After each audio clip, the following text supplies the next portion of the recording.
Welcome to Chewed Gum. It is Tuesday, September 23rd, and I'm Alyssa, and this is Taylor. What's up? How are you doing? I'm good. I'm glad we could join here on this, the day of the rapture. Yep, hasn't happened yet, but the day's not over. The day is not over. You're so right. Well, how have you been spending your rapture day? Last night I wrote a little poem thing. I was like crashing out like I do every night, like about the state of the world and politics. And so I don't know if there's a song or that poem that's like "'Twas the night before Christmas," but the beginning with "'Twas the night before rapture," and all through the views, the TikTokers were preaching their end time good news, and there was more, but I'm not gonna say it all. But I was really in the spirit last night. Wow. That's why I'm saying the day isn't over. It could still happen, guys. Where did you post this anywhere? Are you going to post it anywhere? Yeah, I posted it on TikTok. It flopped, but I was proud of it. Okay, you so know what? that's But all it's that always matters. the way that TikTok seems to work for me. Oh, I got Call in the studio to work. Awesome. Okay. The way that TikTok seems to work is if you put no thought into something, that will for sure be the thing that takes off. And if you put so much thought and energy and effort and you're like, this is some of my best work, it will flop. It'll flop Tina Aguilera every time. It's so frustrating. It is very true.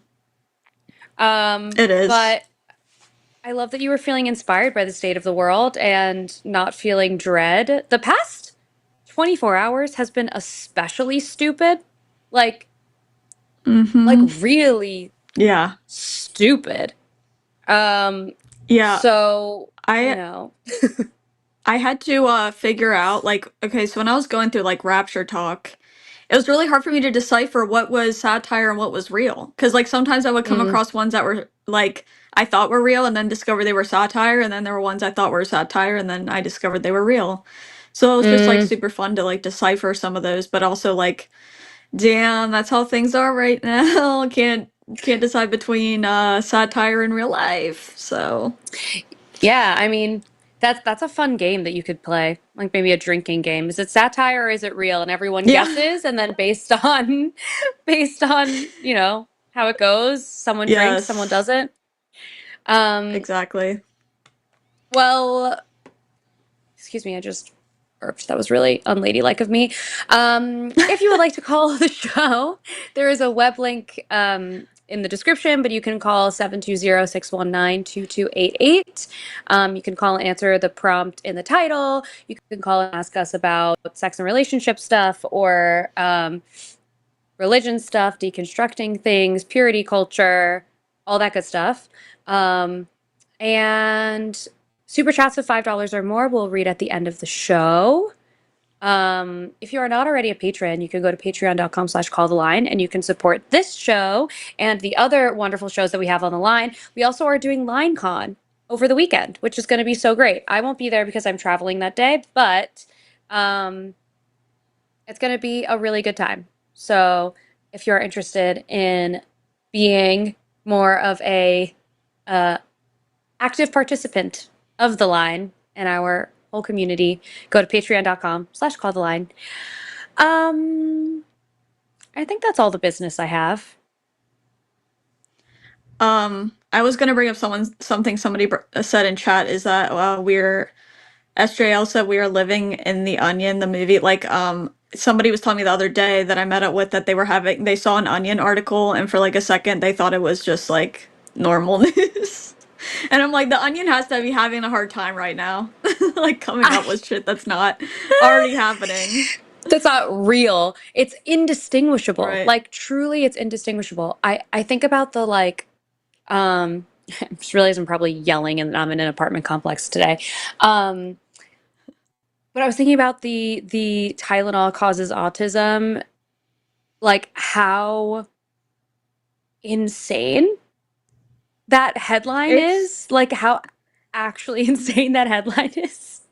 And it's actually so sad how much damage that shit is gonna cause. Like, people are definitely gonna die because of that too. Like, when they were telling Yeah. people that their like fevers are really good for them, and I'm like, imagine someone like has a super high fever and they just literally don't want to take medicine because they think it's like the best thing, like that they shouldn't break their fever or something. And I'm like, I was just thinking to myself, I'm like, damn, this is definitely gonna do a number on some people, unfortunately, especially because they know they're talking to their base that's like very anti-science and anti-vax already, so like they're gonna like eat it up, unfortunately. Yeah.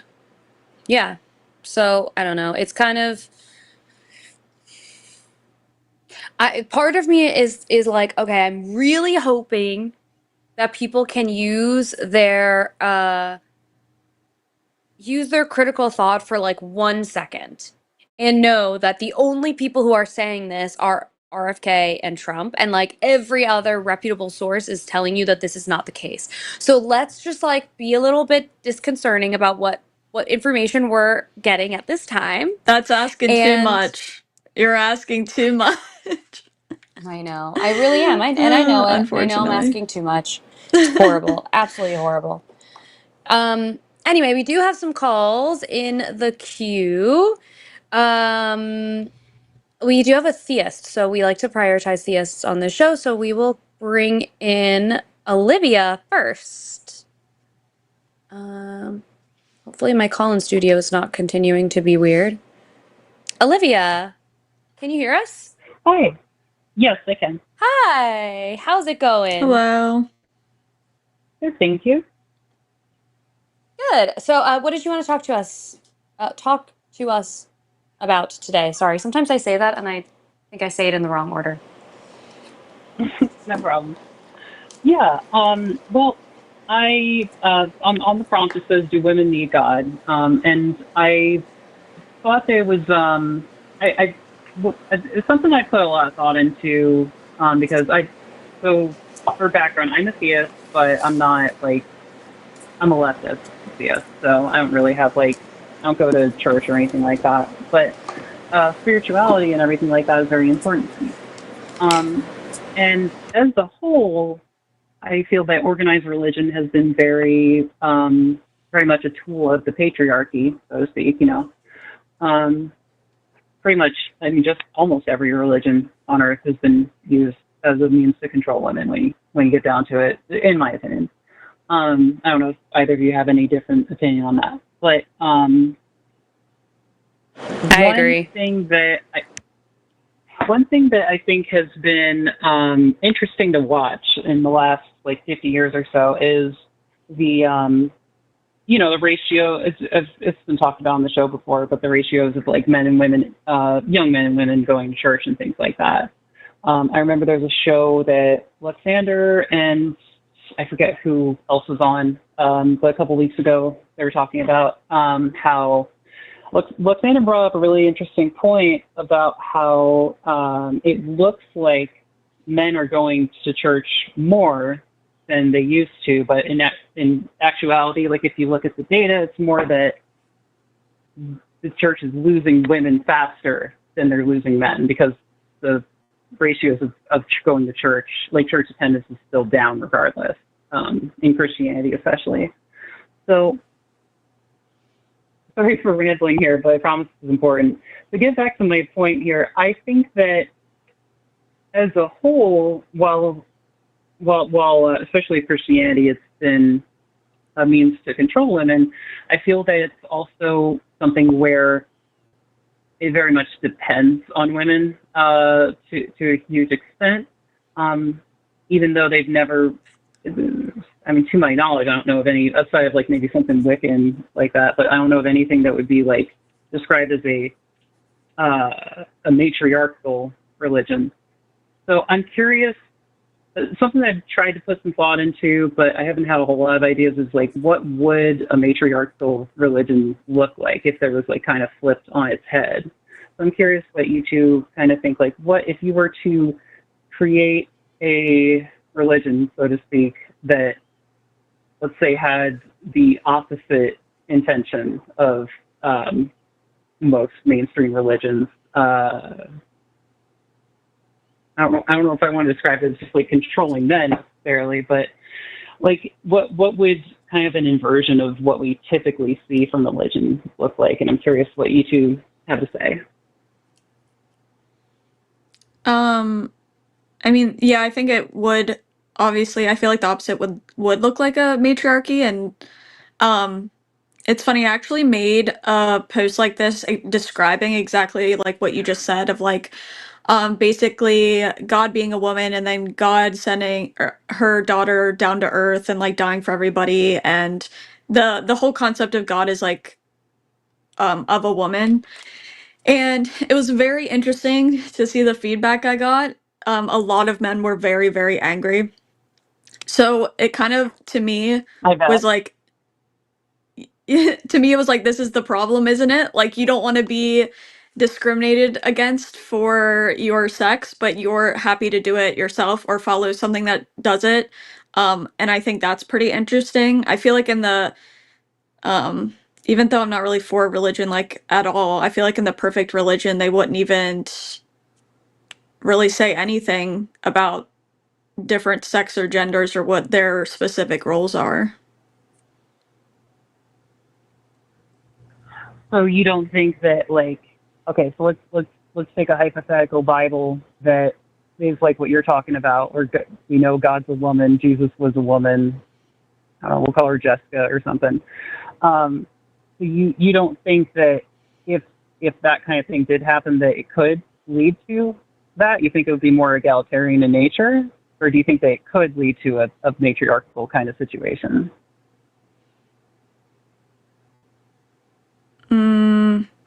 What, like, so you're asking if like God was a woman and the whole daughter thing happened, would that be like a matriarchal thing? I feel like it would turn into that if it was like the teachings were like not matriarchal. I'm getting my words confused. Alyssa, you go. I need to think for a second. I think, well, so this premise is kind of tough for me because I feel like it what's interesting, and I feel like, Olivia, you'll understand this too. There should be such a difference between like the social constructs that we like exist in and the religion when it's boiled down to like believing in God, believing those stories, and like having a general like, the Ten Commandments, a general like way of living. Um, so like it's interesting to think about what a matriarchy would look and feel like, because in some ways, like you said, it's like it is actually like the grounding part of Christianity is like very much rooted in patriarchy. And part of that is even like we refer to God as he, even though like technically I guess we don't really know what their pronouns are.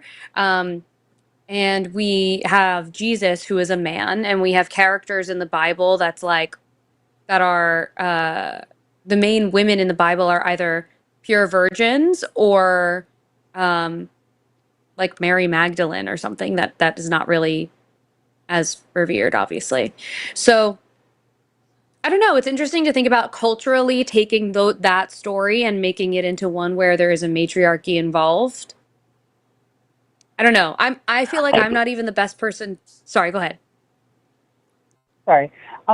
Yeah, I think maybe my topic might make a little more sense if we have some examples, I guess. So, all right, so let's go. Let's try and push the hypothetical a little bit. So God is a woman. She's like this all-powerful mommy dummy or whatever, and like everyone wants her to be worshipped, and she's like, I I guess the only way I can really imagine a deity like that existing would be someone who is like has a perception of like being very like controlled and like but motherly really being someone who's Hmm. very controlled and composed and strong under pressure and like I guess you could say unquestionable if we're going to use like a dogmatic kind of perspective on it. So I think the way that kind of differs from the Christian God is it ends up being much more of like a social kind of influence rather than being a Hmm. forceful one. Versus like the God like um, there's all kinds of stories in the Bible of especially the Old Testament of like if you ever question God or don't put him first, he's a jealous God and he'll smite you and things like that. So Yeah. I think that if such a thing were to exist, it would be much more about like social ostracization or like just like I don't want to say cult tactics, but maybe that would be the way a matriarchal religion would predominantly manage. I don't know. I don't know. Part of Um, me thinks that the way that like the way that we view so this is like a weird example, but this is where my mind is going. When I talk about anything that's like survey-based research for sex and sexuality, it's hard to use that as a real indication of human behavior because we're so inundated with purity culture values, at least in the US. So when we have someone who has had more than six partners or whatever number they want to use, arbitrary number they want to use, and we ask them if they feel satisfied with their sex life or if they feel ashamed of that number, sometimes the answer is yes, but it's yes because of the cultural like societal stuff that goes on surrounding it.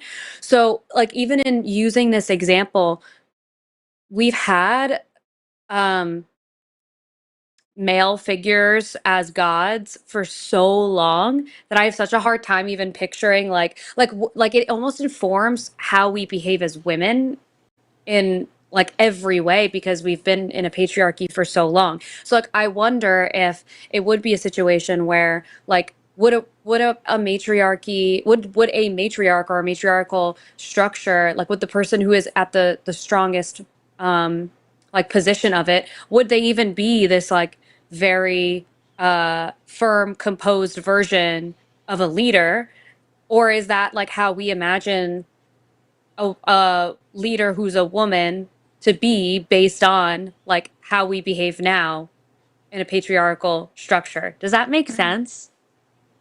Oh wow, yeah, that does. I didn't think about that. Like, so you're basically saying like the fact that we are struggling to piece together what this kind of a like this hypothetical goddess would be is in and of itself an effect of like patriarchal standards. Yeah, like it's right. Because all of our behavior has been formed around and formed with the presumption of, or like we formed our behaviors in reaction to the world that around us. And so like we can do studies on brains and see that there's actually not that much of a difference between a male brain and a female brain. And for some reason, for some reason, we know the reason, but for so long, women believed that they were not capable of certain things in life, like intellectual things or whatever it might be, when in reality, that's not true. But our society has created that standard for us. And so many times women didn't try. Like when people have conversations with me about like, well, why aren't there more female plumbers? It's like, okay, well, because we were inundated with this information that was not a woman's job. So women didn't even think about it. Like it was like not even on their radar. But if it were on their radar the whole time, maybe we would have. Maybe that would be a female dominated field. Who the hell knows? So it's so informed by the patriarchy. Like our behaviors are so informed by the patriarchy that if that didn't exist from the start, like then we're like starting from scratch. And like I have no idea. Like then it's like the Wild West idea. That's also how I feel Yeah, when because people it's ask like, me, oh, sorry. what this country or this world would look like without religion. I literally have no idea because I don't think people realize like how it's in every single crevice of everything, even if like you don't realize it. So there's really no way to even begin to conceptualize what that even looks like. So yeah, I agree. Yeah, those are all really good points. Um, Gosh, like it's sorry, you just kind of blew my mind there. So like that really does.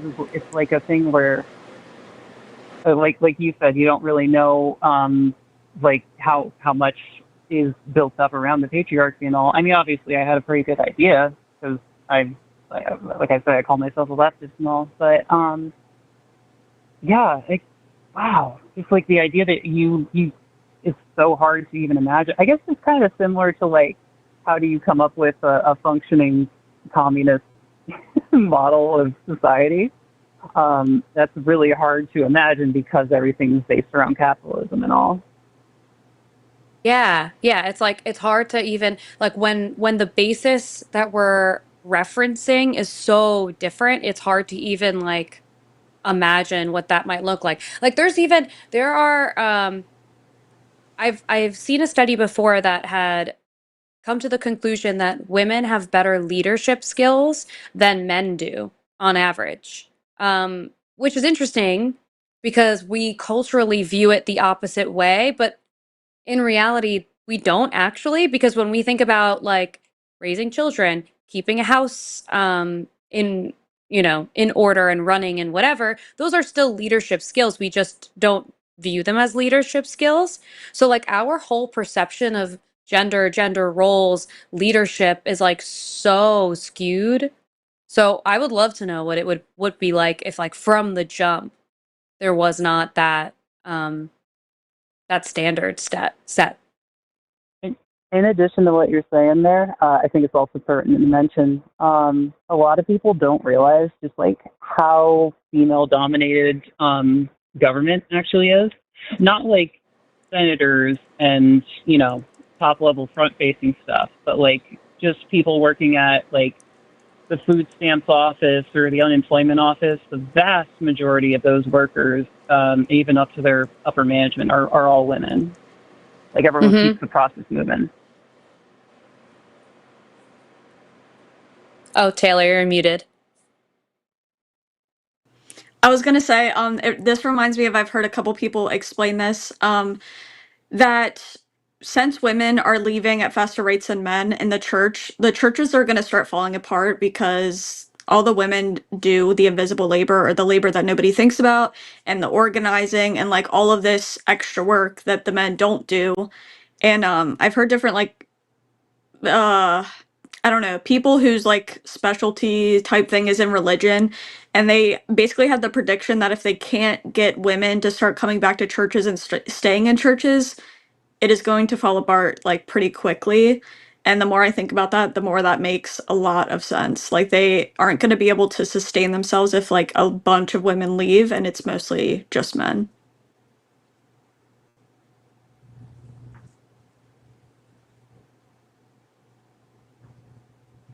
So now that has me thinking, if if that is pretty much the collision course of how where the church is going, and so much of society is built around it, it's probably pretty important to prepare for like that eventuality, right? Of like to try and be ready for how that will affect society at large. I mean, obviously, it's not going to be like some apocalyptic thing that happens, but it's definitely going to be like pretty ground shaking once, like I guess the real sign would be once the church starts like actively trying to change and progress and keep up with things. I feel like that would be their natural response.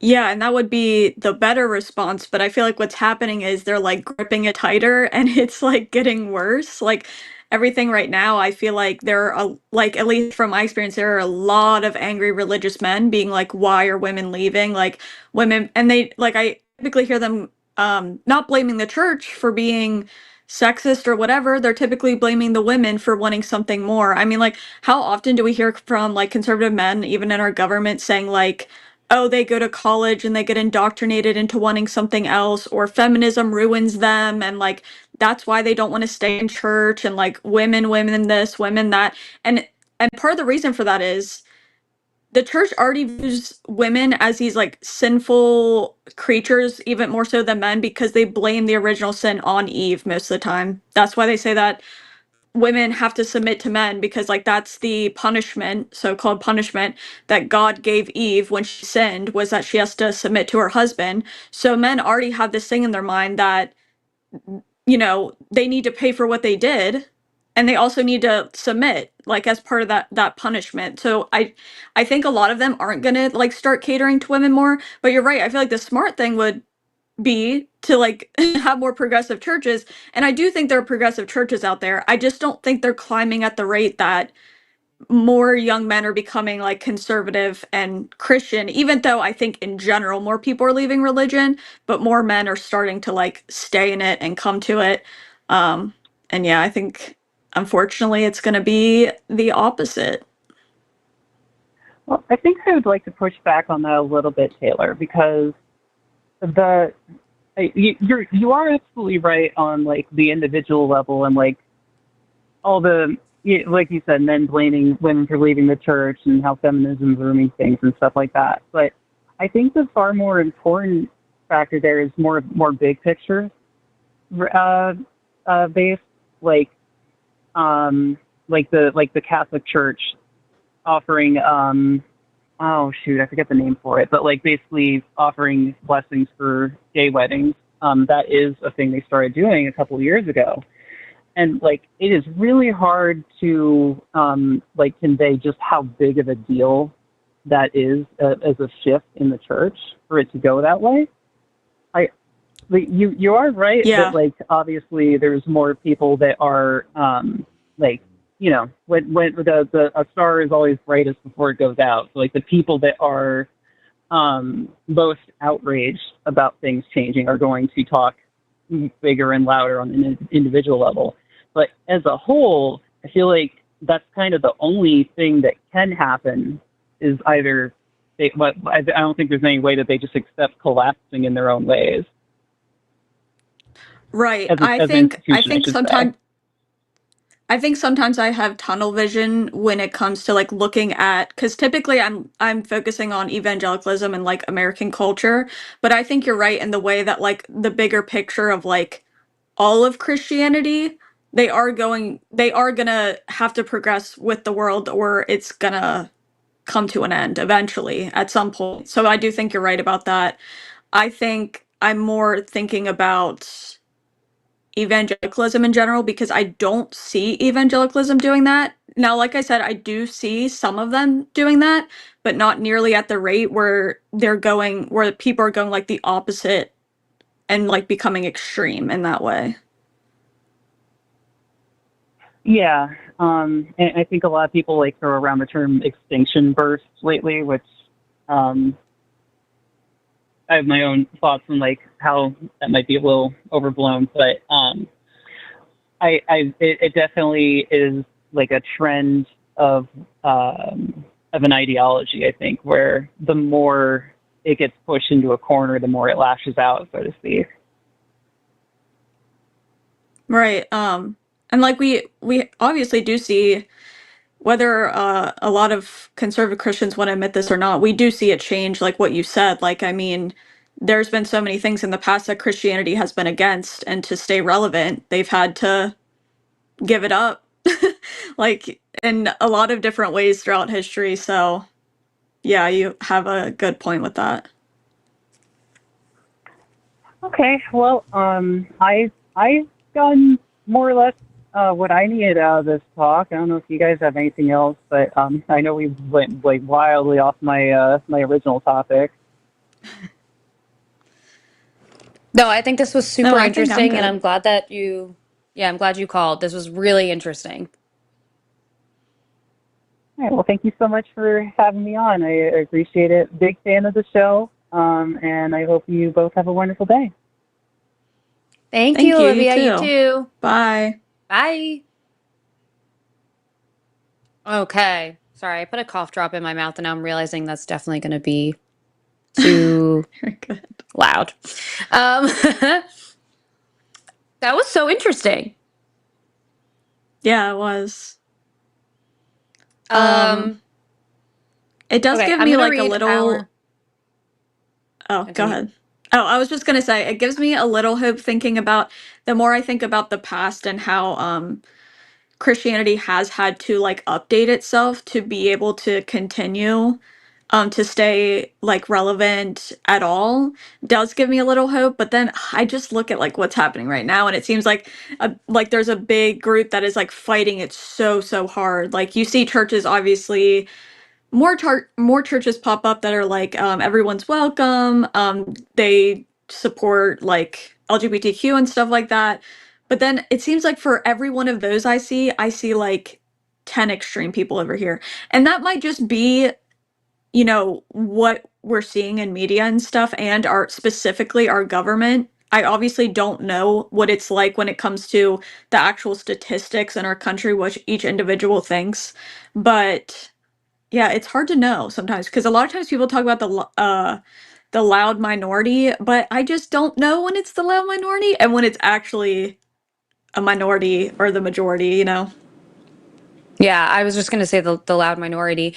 Um, I think what's more frightening about it to me is that the loud minority is now in infiltrated our Right. government, which means Right. like what they create in society has like much bigger impact than it would have Right. any other time.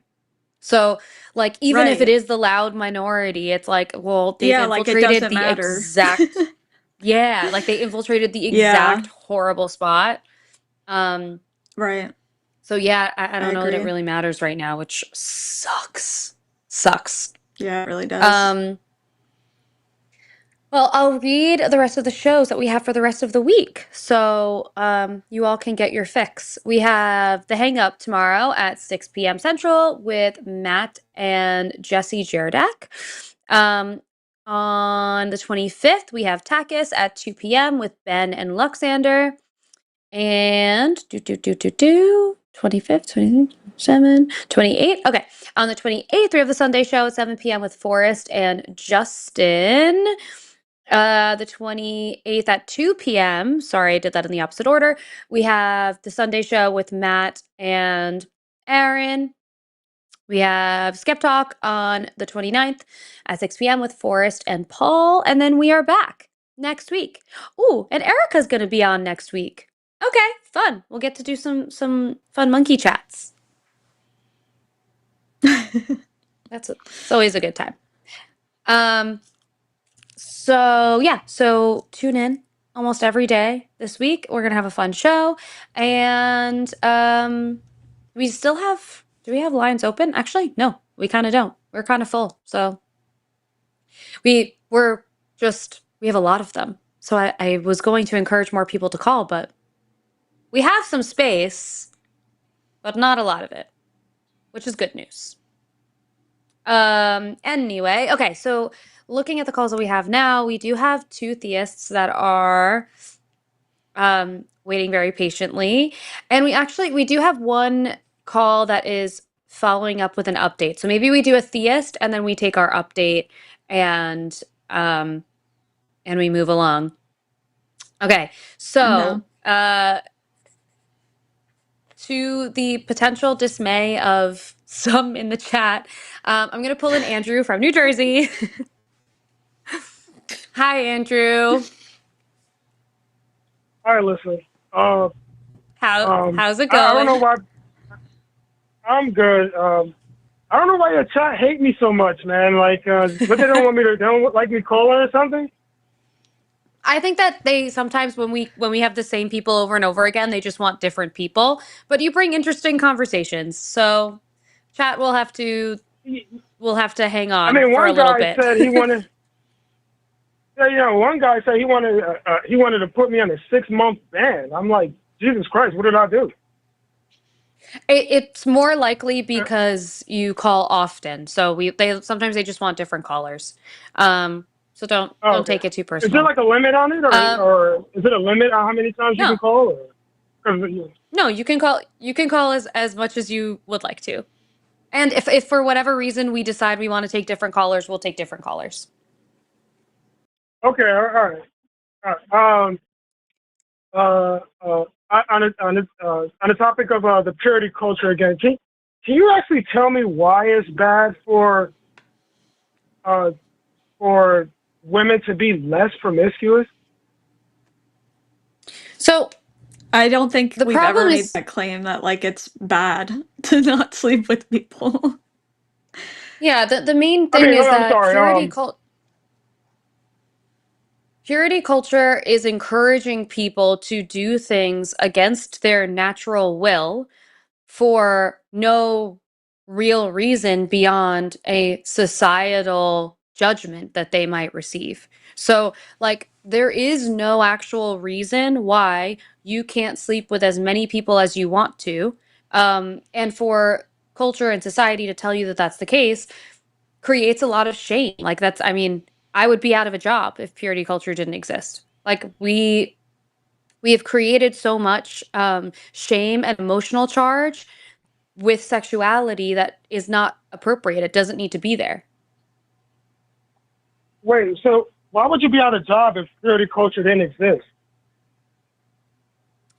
Because a lot of my job is sex education, and a lot of it is telling people that they're normal for being sexual human beings. So, and those are really closely tied. So, when we don't have proper sex education in our schools, it's not accepted in culture, people develop um, their sexual identity based on like kind of whatever they can pull together. But we see in states that have comprehensive medically accurate sex education, the youth has sex later in life. They have fewer partners over time. They have drastically less teen pregnancies, drastically less STIs. So when you give people information, they're able to make informed decisions.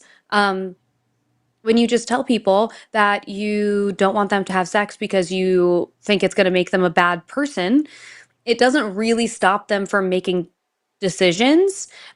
But what it does Yeah. is when they do eventually have sex with someone, they're going to feel really, really awful about it. And they're going to feel dirty and they're going to feel like they did something wrong and, whatever. So it just creates a system that doesn't need to exist. What actually works is So educating you said people. in. And So you said I know because I hear a lot of progressives. They say that in states where there's less, you get all these problems with less um, uh, when it come to teen pregnancies and stuff like that. Are y'all talking about like red states? some of them are red states, yeah. But they range. So there's different. There's a different. There are states that do comprehensive, medically accurate sex ed. There are some states that do medically accurate sex ed, but it's not comprehensive. There are some states that do abstinence only. So there's some tiers to it. Primarily red states want to do abstinence only because that's what those are states that value purity culture, which means that they don't want to talk about sex. They think that it's inappropriate. When in reality it is appropriate to Well, know how your body works.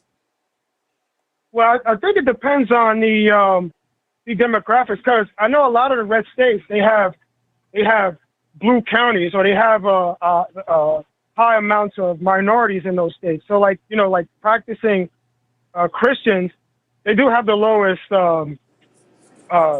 amount of STDs, which usually is black women. They tend to have the highest by far. Like I think Do you when it have comes to STIs. do you have any like research to It's, support that claim, or is that anecdotal?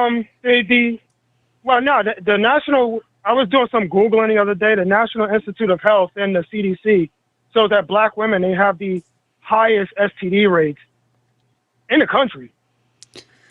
Even if you look at a lot of the African nations, they have.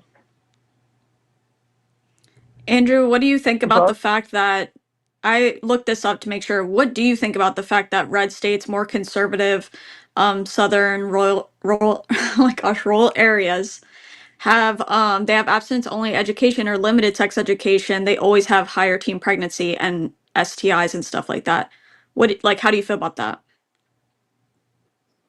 Yeah, what's the demographics in those states? I don't understand why that matters. If it's like, just like talking about, we know that less sex education or like not as good sex education or abstinence only leads to, like, we just know that for a fact, blanket statement, that leads to higher teen pregnancy and STIs. Well, because there's two Do you types think of Christians. There's the self ID Christian, which most people in the country identify as. They self ID as Christian, and then but that there's the doesn't actual matter? practicing.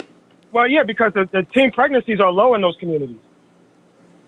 They That's don't not have what the as much, data tells or us. STIs. What do you mean? It Yeah, tells us is that abstinence only education or limited sex education leads to higher of these things. It has nothing to do what kind of Christian you are. It's just point blank period. That's what it is. well, that's the important part. That's important, because you can Yeah, but say, I'm oh telling yeah, you I'm a that's what it Christian, is. It and be doesn't a. matter.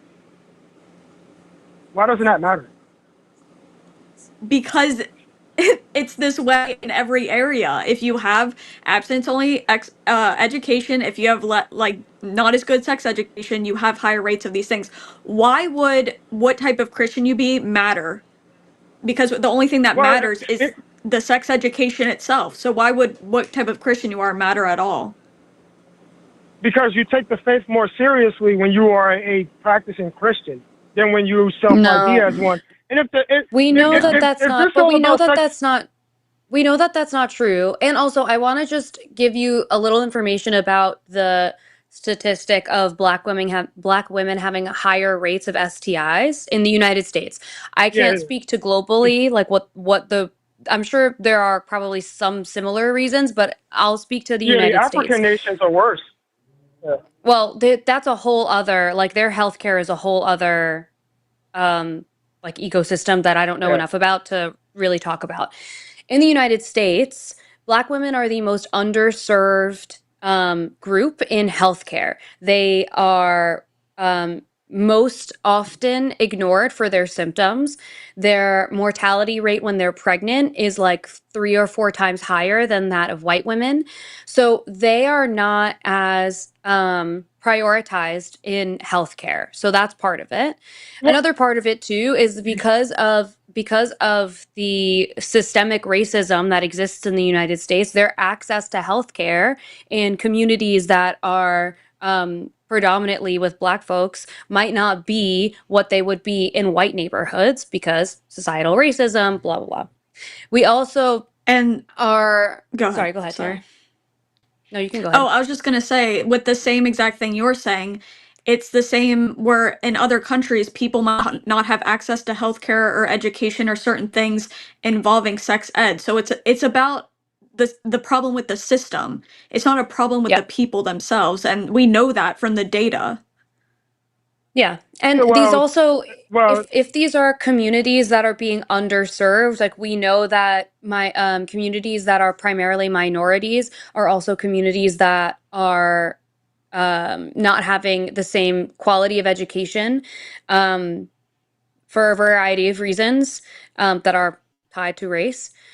But that also means that the quality of the education that they're going to receive when they're in school is not the same. So you have yeah. people who are not, they are not informed as much. Like they don't know all of the information. Like I was like 27 doing my sex education training before I learned that the most common STI symptom is having no symptoms at all. So you have to get tested regularly because you are most likely not going to have symptoms with an STI. And like that's information that I grew up in I was in a public school, but I'm a white woman and like that's information that I didn't even know. So if you're in an environment where the sex education is not like, top notch, you're not going to know this information. And then you go out into the world and you have less access to healthcare. So, there's a lot of systematic and structural factors to why that's the case. Well, okay. I want to address the first thing you said when you said about the mortality rate on Black women. I think it's the reason why it's high is because Black women, they also have the highest obesity rates and they also have the highest diabetes rates. So a lot of them, when they get married, when they get pregnant, they have like diabetes, they have like certain diseases that they don't know about. There's some of them obese and they have kids and later on in life. And you don't think that's connected to any of our systemic problems again? Yeah, What, those the are also obesity rate? issues. Yeah, those Yes, are we also know obesity issues. is linked to poverty. We know that for a fact. Poverty creates more obesity for a lot of reasons. Yes, it's a systemic problem. Yeah, so it's So all it, part I of the mean, same, it's all part of the same like ecosystem that's created that's created that prevents Black women from succeeding in the same way as white women, which is why it's important that we have conversations and create resources for Black women and any minority group so that they're able to you know have the same opportunities as but everybody else. So and I the think they're in poverty. mortality rate is high regardless of weight. So like it can't be that the mortality rate is 3 or 4 times higher and the reason is every single time because this person is overweight. Like there are plenty of overweight white women who will go to a hospital, give birth and come out of it completely fine. Yeah, but Black women and white women are different genetically. That's the thing. Like, just because white women can do it doesn't mean that Black women will be able to do it. And What do you mean they're different uh, genetically? What do you mean they're different genetically? like Black women don't. Do you think do they have the same genetics as white women? Everybody has different genetics. Everybody's genes are different from each other. Like, what do you mean, Andrew? Be more specific about what you're even talking about. Well, the hormones we do know that, like, for instance, Black women, they produce way more estrogen than white women. When you look at the science, they produce a lot of estrogen. I don't even know now, if Black that's men true. do too. They do. They produce way more estrogen and testosterone than white women. I don't think that's true. Okay. Well, okay. Well, It's on the poverty thing, do you think yeah, they'd have more money if they weren't? I just want Oh my to God. clear up quickly just so that before we move on, there's no research to I support could be wrong. You can check. You can Google it. I could be Yeah. wrong. Like Yeah, estradiol rates were higher in Yeah. Black women. There are differences in hormone levels across racial and ethnic groups, but they're really small and they're influenced by too many factors to tie them to race specifically. Andrew, I also encourage you to look at some of like our health information in the past and how it was formed by racism and like not on science. And a lot of that stuff has made its way into the current day, even though they didn't have any actual facts and evidence to back it up. For example, they always said stuff like black women feel less pain. That isn't true. That is not backed up by anything, yet that still hurts black women today because they don't take their pain as Yeah, seriously. So you need to remember that kind yeah. of stuff whenever you're saying, oh, well, they're more this way or that way, and that's why this happens. Typically, that's old pseudoscience that's not real and rooted in racism. Okay, all right, fair enough. Well, I can move past that. But with the poverty thing, do you think they'd have more money in their pockets if they weren't buying like very expensive wigs and blonde wigs and getting tattoos and buying iPhones or expensive things? They can have more money to buy more healthier foods. Is that right? I don't see all of them buying that stuff, so I don't know what you're talking about. I worked Well, no, the vast majority I of them wear wigs. I was volunteering at a soup kitchen for a while. I didn't see any new iPhones. I didn't see any new wigs. I didn't see them getting a bunch of new tattoos. So maybe you're talking about a different area than I'm used to, but I'm pretty sure that's made up. I'm not saying people don't ever like spend money when they shouldn't. We know they do, but this idea that a bunch of people are poor because they buy new iPhones and this and that and they can't afford certain foods is just like widely not true. I also, But the Andrew, I overwhelming think, majority of wigs. yeah, but white women spend a lot of money on their hair too. Like if an average hair appointment, like if you're going to get your hair cut and colored as a white woman, it's going to cost you $200. So like, and you have to do that way more frequently than someone who's buying a wig. So I think that Yeah, that's but not a really, wig goes up. that's, you could Wigs wear can the go up to same like wig seven for months hundred and months dollars. and months. Yeah, but you can wear them for months and months and months and months. You have to go get your hair done every like month or two. So like it ranges too much for you to say that.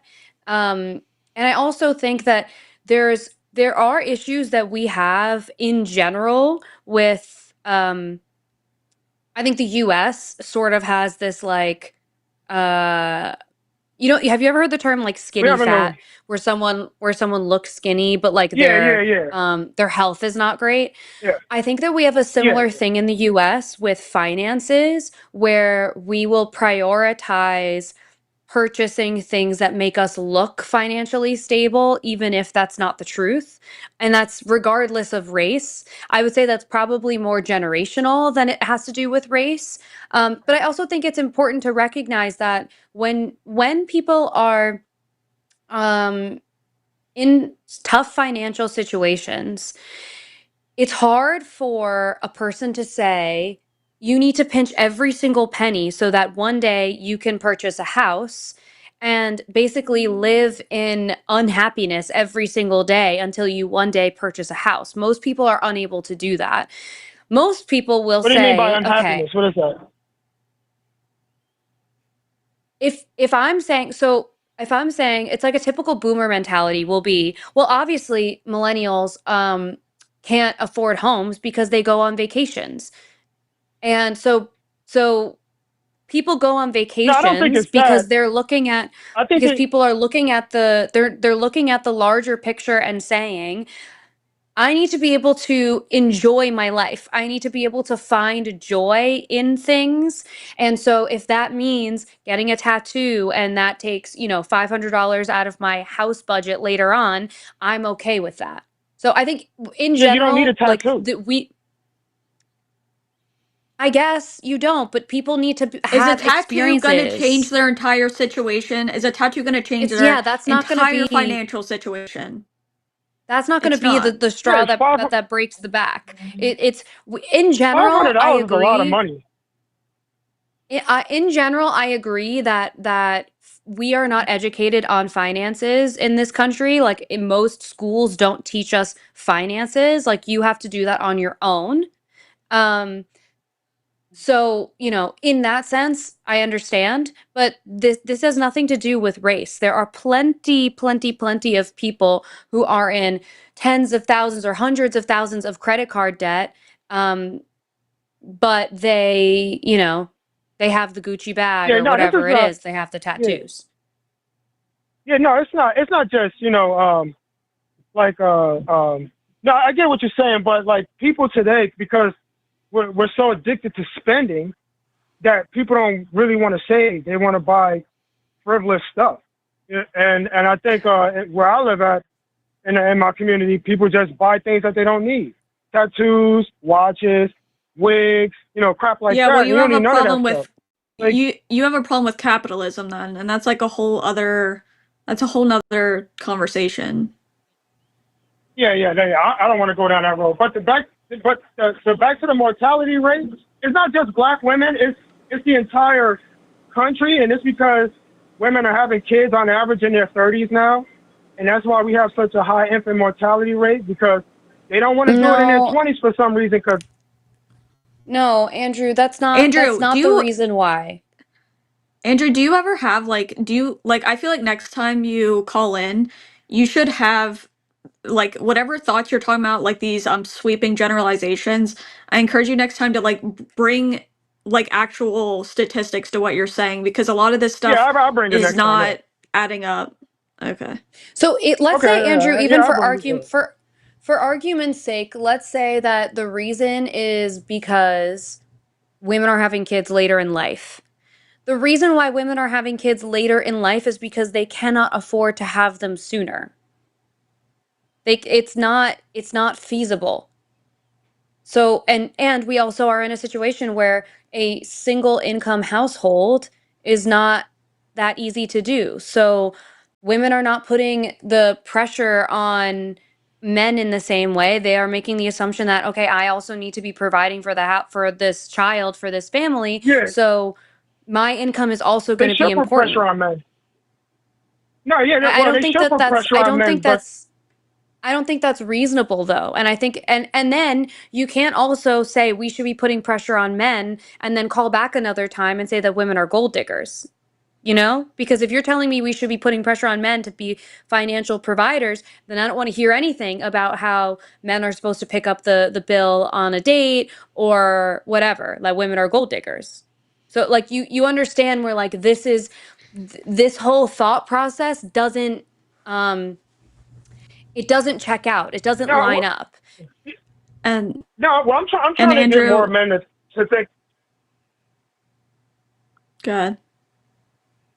Oh, I'm trying to get more men to think like me. Now, me personally, I when I get married, I don't want my wife to work. Now, she can work if she wants to, but I just want her to, stay at home and, take care of the kids, and I'll Well, pay for everything. It's not. that's a decision that you guys get to make together, which, if that's what works for you and that's what works for her, that's great. It doesn't work for many people because living is really expensive. Having children is really expensive. And our income hasn't changed very much. It hasn't matched up with inflation. So many people can't do a single payer household. They need both people working in some capacity. So people are having kids later in life because they want to, prioritize their career so that later they have their house is sort of in order. Um, But And if so women left the workforce, will wages go up or go down?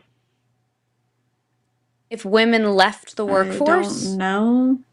I Yeah, don't know that it would make a difference. Yeah, I feel like it would it would stay go the up. same. Wages for Why would men it would go up? skyrocket if women left, because there's Why? more What? there's Why? more well, because you would create more demand for labor. If women left the Okay, so workforce, and if we demand did for this labor and if we goes did the up. same thing, if we took all men out of the workforce, it would do the same thing. Yeah, but we know how women act if they were stay at home dads and the women were going to work every day. They would get stressed out really quick. Men don't get stressed out as quick as women do. Andrew, Women I have a really think higher you women need have a to. higher thresh women have a higher threshold for stress on average. Women have a much higher threshold for stress than men do. and we have better emotional regulation skills. So I think actually that's not true. Well, I don't And know. Andrew, I don't know about that. I don't know if they have.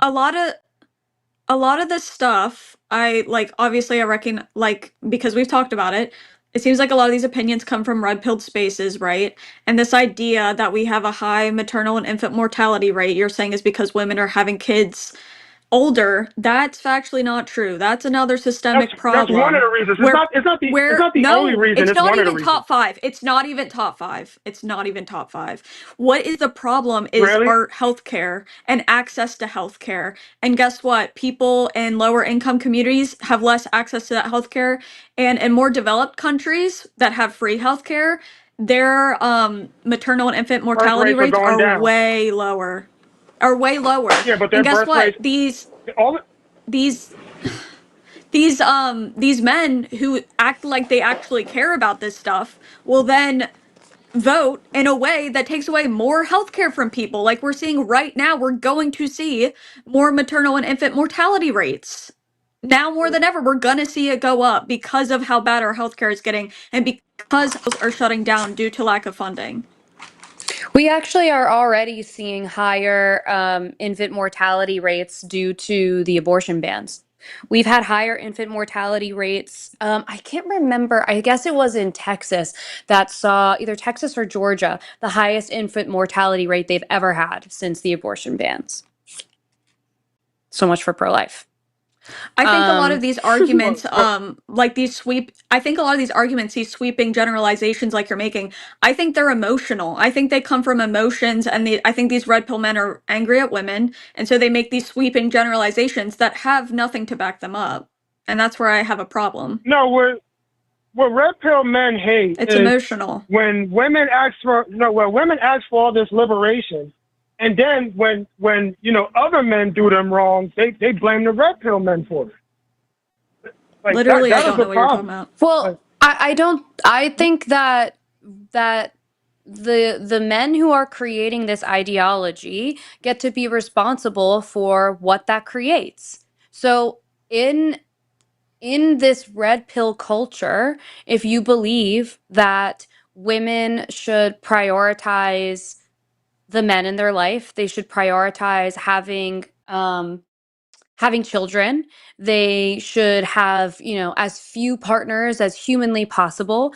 That's going to limit the yeah. the women that are going to want to come into your life, and you get to be responsible for that. Like, you can't control people's actions. Just because you want it to be that way doesn't mean that people are going to accept that.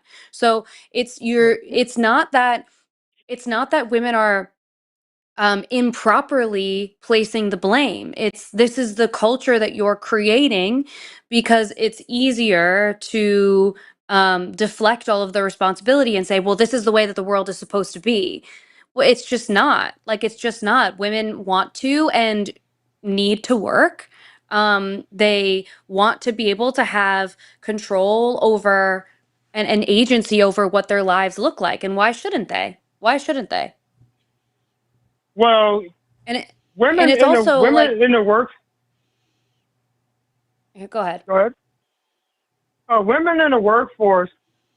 Um, so you mean to tell me they go to the workforce to have control over their own lives, where they get to go out and spend money, or what is it? I don't know what you mean by Part of control over it, their own lives. well, control over their choices. So they just have choices. They have the choice to work. They have the choice to stay home. That's what feminism is. We want people to have a choice to do whatever they want. But also, having women be able to thrive in a workplace is also important because excuse me, because financial independence is really important. So, like, sometimes when we have these conversations with people who are in the same ideology as you, and this sort of like red pill, thought space, many times they'll talk about the divorce rate. The divorce rate is higher than it was, 60, 70 years ago. Yeah, 60, 70 yeah. years Women ago, file like crazy. women could not open a bank account. So they had no choice. They had no choice but to stay in these relationships because they quite literally could not survive. So it's not appropriate to look at the divorce rates then and now and blame women and say that it's, it's or blame the state of relationships, because there's so many Well, other factors at play. So now women can have a feminism. job, they can have a bank account, they can own a business. And that stuff is important so that they can make choices. They can make choices to stay in a relationship, to leave a relationship, to be the person that they want to be, to have agency over their Most women, lives.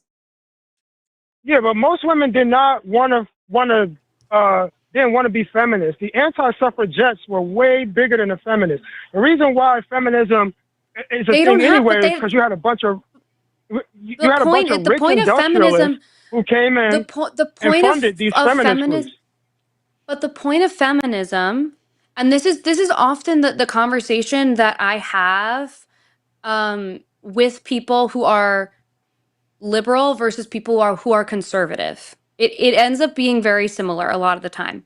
So when we talk about feminism, the purpose of feminism is that everybody has a choice.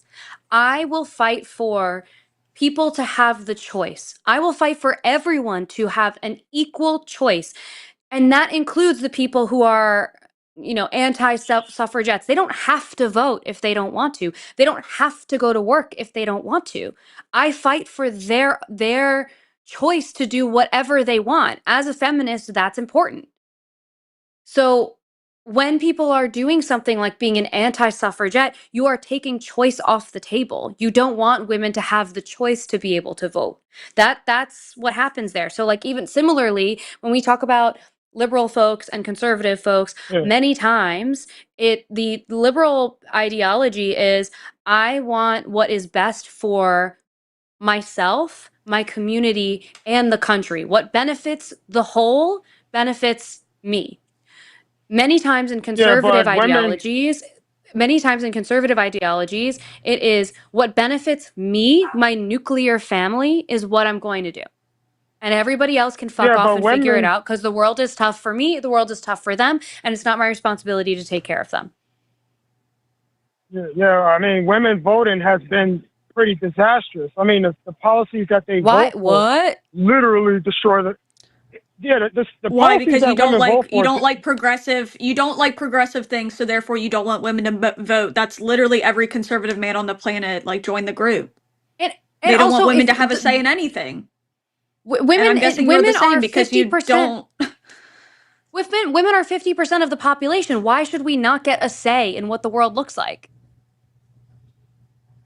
Okay, We are 50% of it. Why would our voice not matter? And Andrew, I have a question. What? I have a question. Why would I want like all of the men like you describe what they believe? Why the fuck would I want them to vote when every single talking point you give me from the red pill community is based in nothing? It's not based on science, it's not based on data. Like most of the time that shit says the opposite. Like factual information says the opposite. So those people who are going strictly based off their emotions of hating women, why would I want those to be the only people who vote? Because they're not going off of factual information. Do you see how that's like an issue? Well, we are when we tell women, for instance, to get married, their women are the safest with their husbands. When they have boyfriends and side dudes, they have the highest. Andrew, they get homicided at the Andrew, highest by do you know side what dudes the and number? boyfriends. Do you know what the number one killer of pregnant women is? Men. That's what you're gonna say? Yeah, Right. their partners. Their partner. Their male partners. Yeah. So Yeah, partners, 70%. not husbands. Partners. No. Yes, and husbands. That's included. Husbands are included. Husbands are included. Who's but who Husbands does are most of the included. homiciding? The side guy or the husband? Who does most of the 75% of the women that are killed in the United States are killed by current or previous partners. Yeah, they're partners, but most women have side dudes. They don't have husbands. No, you made that up, Andrew. You made that up. That's another. That is another. You made that up. That's another that is another red pill thing made up out of emotion, because if you look up statistics and factual information, you will find that men cheat more than women. But you're, for some reason, you're so unwilling to like take your mind out of the gutter, which is red pilled ideology, and don't just look up this information for yourself. Why are you licking the boots of these people That who is don't true. know what they're talking about? And Wait, you said men cheat you're more than making women? this that's actually recently started to flip, and now it's 50-50. Men and women cheat Yeah, about the because it's not same. by much. Yeah, I'm It's about to not say. by much, Okay, but yeah. it's about the same. And that's recent, that change. But however, doesn't matter. The point is you are making up And cheating women information. are You more are likely to saying, be unalived, okay, so here's the thing. right? Even if women cheat, that doesn't give a man a license to fucking Yeah, kill them. what? That Yeah, doesn't that's that true. doesn't That's mean true. well they were cheating. And So, Andrew, that's not how that how works. often Goes back to how that often do emotional men development skill that you don't fucking have. how often do men kill their wives whenever they're cheating and they want to leave their wife instead of doing that? Like there's people who just kill their wives and their entire families. How often do you hear about that in true crime versus the opposite? How many cases have you heard Well, that's where a woman's cheating and she wants to leave her husband so she kills him and their entire family?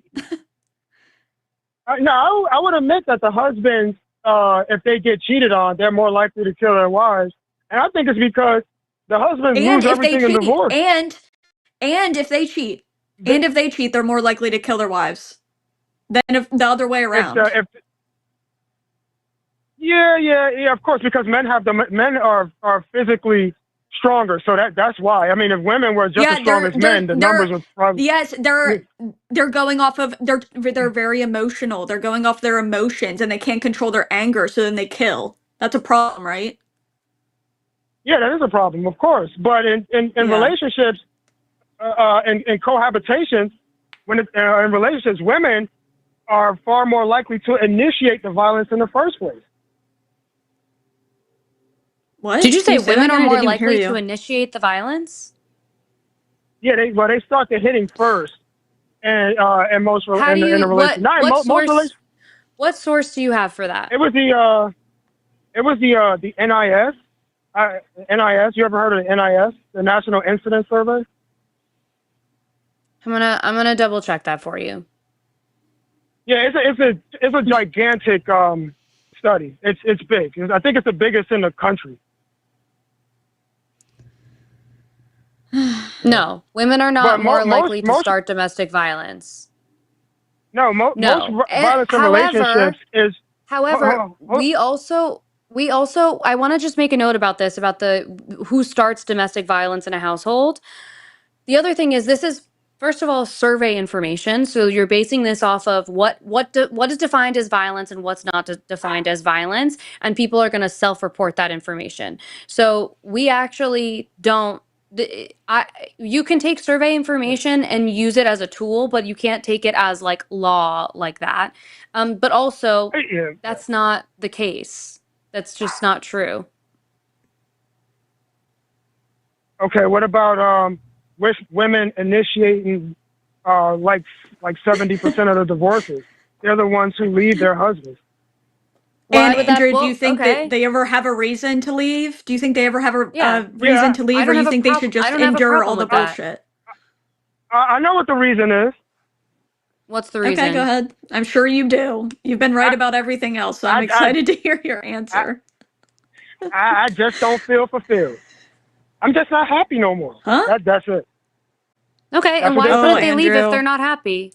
Why shouldn't they leave if they're not happy? Why should they stay in a relationship they are not happy in? And Andrew, why for what reason? I think you would. I mean, at least husbands try to. If the husband's not feeling happy, he'll try and bring his happiness back. He'll work on himself. He'll work on things. The wives, they just want to leave. But Andrew, that's a generalization. That's another thing that you made up. You don't know that that's true. You don't know that that's true. Yeah. You don't know that men are unhappy in relationships and then they decide to like go to the gym and turn it around. You don't know that. Well, so you don't think that's happened? You don't think that happens? Andrew, hey, Andrew, I did want to look this up before I told you, but because this is what I thought.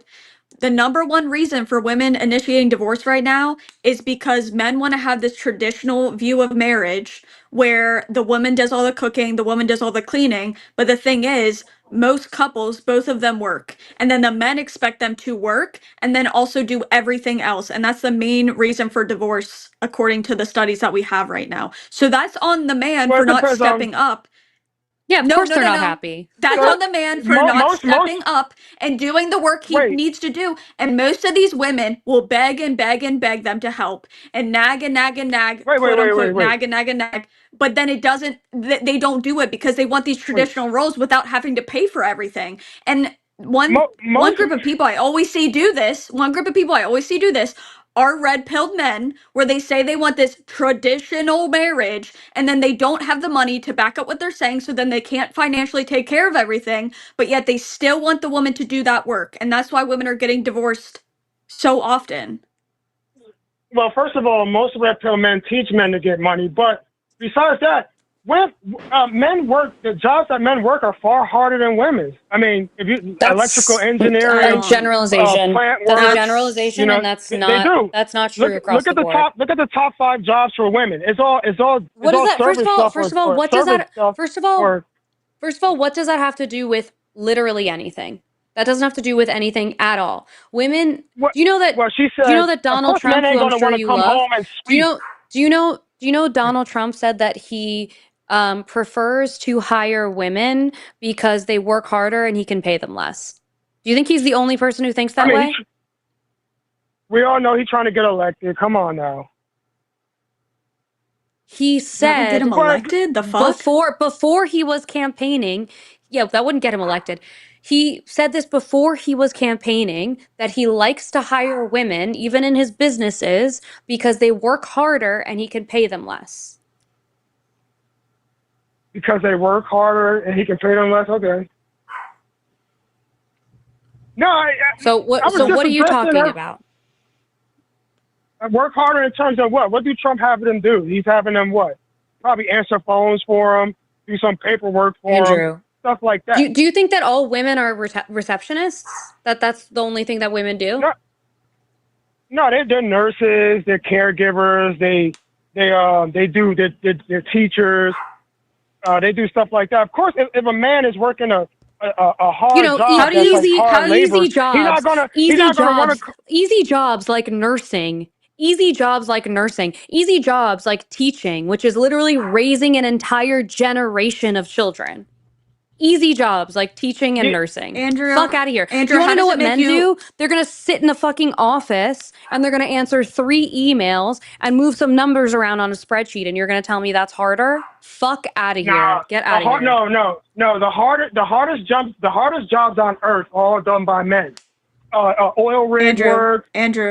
electrical engineering, construction. Yeah, They're all and done your by red men. pill and your red pill Yeah, dudes, but you're talking. your red pill dudes spew bullshit into a microphone, come home and tell Yeah, the for woman in their real. life that they need to They're be doing the cleaning, easiest cooking, jobs having on kids. earth. They're doing the easiest job in the If fucking I'm- world. Hold on, if I'm coming home from work, and my wife come home and toss me a freaking mop and a bucket, and she said, "You need to clean this up." I'm not going to clean up. Do you think? Why Do you should think she have to wants do to it? wanna She- clean when up. she gets home from work? If she, Do you think she wants to do that when exactly. she Do you gets think home, she wants to do that? If Why she's should sitting she on have a to do desk, it? I'll be like, "Yo, honey." What are you doing? Because she's What the wife. manual labor job are you going to do? What manual labor job are you going to And- do that makes you completely unable Andrew- to you get home and you're a pile of bones and you can't even lift your hand to hold a mop? What a man. Yeah, I can hold it up. I just don't want to. I mean, if I come home from But construction Andrew, and from like, Andrew, yeah, go ahead. That makes you such a Why fucking are baby. you- That why makes are you you- not a man. You can't why are you help taking- your wife. Why are you taking these men's word for it when they're sitting at a desk with a mic and they don't have to pick up a fucking shovel or anything like that? Do you think that their wife should still have to cook and clean and do everything for them, even though they sit at a desk and talk? Absolutely. Because these are the people you're looking up to. Yeah, so your entire argument about men's jobs being harder is a fucking lie. Big shock. Big shock. It doesn't it's hold not. up No. in real life. No. Okay. Okay. I give a pass if a guy is sitting at a desk and he's not doing nothing, then he should help And clean up. Fine. I do have a All right. question. What is harder, digging a hole? Like, do you think for most people it's harder to dig a hole or to like learn something in STEM? Learn something in STEM. One's gonna be harder physically, one's gonna be harder mentally. So how do you feel about the fact that women are passing men in a lot of areas when it comes to education? Well, Do you think anything of women that? are passing men. Well, they passing men in BS stuff like psychology and sociology. They're not passing men in like hardcore They're mathematics or women. hard No, that's not sciences. true. They, That's not true, Andrew. Women no, they pass women men hold in more they pass men bachelor's in soft women science. hold more bachelor's and master's degrees than men do in the United States now. They Yeah, are in they are soft more sciences, not in hard educated. science. They are more educated and more qualified than men are now.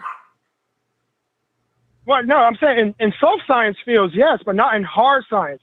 When it comes to And You, things like Andrew, Andrew, you don't even know what that means. Andrew, you don't even know what Andrew, that means. there's also a Jesus thing where Christ. first of all, women are entering these fields very quickly. But why do you think they're not at the same place men are when it comes to how many of them there are? Do you think it maybe has to do with our history and like the fact that men have had rights for longer? You think that plays any role at all, or you think that just women are dumber? Which one makes more sense? I think women just don't care. I don't think they're dumber. I just think they just don't care. It's like So if they just it's don't like care, Xbox to them. Like if they just I don't think don't care, then they why are care. more and more if they just don't care, why are more and more women entering the field, and why are more and more women going to college? That does not the data tells us something completely different. So Well, Andrew, that do you doesn't want to make know any women have something? sense. Do always you want been to more know educated. something so do you want to know something so interesting too? Who do you think was the person who did the mathematics to get a spaceship to land on the moon? Do you know? A bunch of men. He A doesn't woman, know. a He black doesn't woman, know. actually. It's a black No, it woman was who did not a that. woman. Yes, it was. It's No, a no, black it was woman. the math. Yes, it No, is. it was they had thousands and thousands of men there doing all that. It No, wasn't just a black it was woman a with black woman. Andrew, Her name is Crayola. get out of Crayola? I hope I'm here. saying that right. Katherine Johnson. Yes, Andrew, that was her. Andrew, She was the person who calculated the orbital mechanics of the NASA to the orbital mechanics at NASA that was critical to the success of the first and subsequent U.S. crewed space flights. Women have Wait, it said created, she was critical. Yeah. yes, meaning it would not have happened without her. Okay, that's debatable. All right. It's literally I not. It's literally not. You just don't Andrew, like the answer. Andrew, I have Do you want to know? Do you want to seriously know some like other serious. things? Do you want to know some other things that women have created? Get ready, strap in. Wi-Fi. Hedy Lamarr, an Austrian-American No, actress and inventor, created Wi-Fi. Home security systems were no, created she by didn't create Wi-Fi. Shut up, Andrew. By Marie Van Britten Brown, a Black American nurse and innovator. Computer programming was created by Ada Lovelace. The first computer algorithm ever was created by her. Menstrual cups, created by Leona Chambers. Caller ID and call waiting, created by Shirley Ann Jackson, who is also a Black woman. CRISPR gene editing, which was created by Dr. Jennifer Doudna. She, co-inventor of tech, now revolutionizing medicine. Laser eye surgery, created by Dr. Patricia Bath, also a Black woman. The dishwasher, created by Josephine Cochran. The stem cell isolation, created by Dr. Anne Tsukamoto, Japanese-American scientist. And the foundations of environmental justice, created by Dr. Wangari Maathai, who's Kenyan, so probably also a Black woman. Not to mention, well, I don't know about. Not to mention, women have also created 9 billion people. Yeah, okay, yeah, that's true. Wait, the Wi-Fi thing was not created by no woman. What she created was a frequency hopping system for Oh my gosh, she to played prevent a radio pivotal role jamming. in modern day Wi-Fi. No, You understand what you no. understand her role. That's all that's important. Well, no. You Well, do she had. understand Well, she no. played a big role in in getting to that point though, right? You do understand that? Yeah, no. I'm saying there was a guy that expanded upon it and created Wi-Fi, but Okay. she didn't create the Wi-Fi herself. It's just me, I guess. Yeah, does it really matter Yeah, though? but I feel like you're just looking for reasons to make sure they didn't do anything too great. yeah, no. Well, I give credit to all those women. I mean, I guess. I mean, okay. Then would you agree that men created everything else? No, because I have what do you mean by everything else? You literally think they created everything else. I also want to talk about the fact that one thing for the longest time we valued the most was physical strength because we needed to build physical things. We're at a point in the world where No, intelligence is well, intelligence has always we been needed, but intelligence can take no, you we still use very, physical very strength. far, and it's something obviously we still use physical strength. Are you that's not the freaking point. The point is we're not living in the stone age anymore, so a lot of people are very valued for what they can bring intellectually. Does it make sense to you? So when you say men built everything, if you're going to look at some building and say men built it, cool. Next, I don't know why that's Yeah, that's a big important. deal. I I mean, know I'm that's a saying Andrew, it's big deal. not, but I think Andrew, um, you had called a while ago and you asked why people don't like incels, and then you repeatedly call in and talk about how women are not as big of a deal as we think that we are. So I think I didn't say that. that's really interesting. Um, you insist on downgrading everything that women do and say while also being concerned that none of them are going to sleep with you. You understand how that doesn't make sense.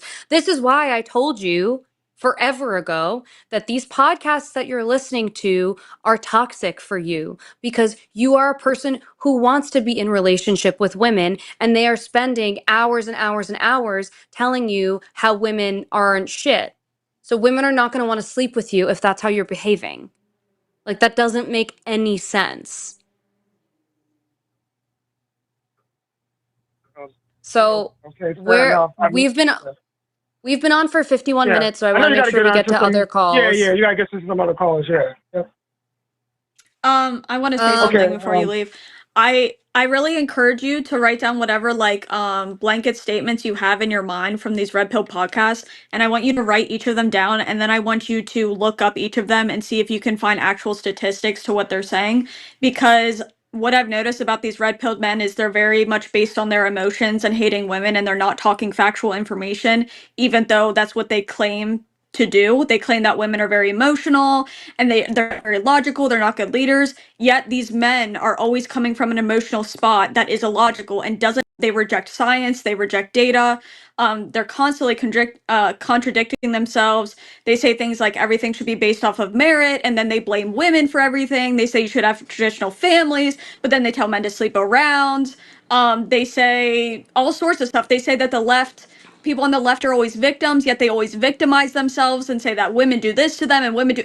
Their whole entire grift is a contradiction, and I just encourage you to look into every single thing they say, because you will find that most of these things they say are from a place of emotion and hurt from their anger towards women and not something that's actually logical that's going on. Okay, fair enough. I mean, women hurt men all the time, so I don't know why these men can't complain about women. Obviously, But yeah, people I'll do hurt my each research. other. Obviously, people hurt each other. That's not what I'm saying. Yeah, I mean, well, a lot of red pillars got legitimate grievances, but I'll do my research next time. You know, I come in and next time I don't know, but I do appreciate y'all taking my call. all right, Andrew. Yep. We will talk to you next time. Have a good rest of your night. Yes, ma'am. Thank you. Bye. Okay. Okay. Eventful as always.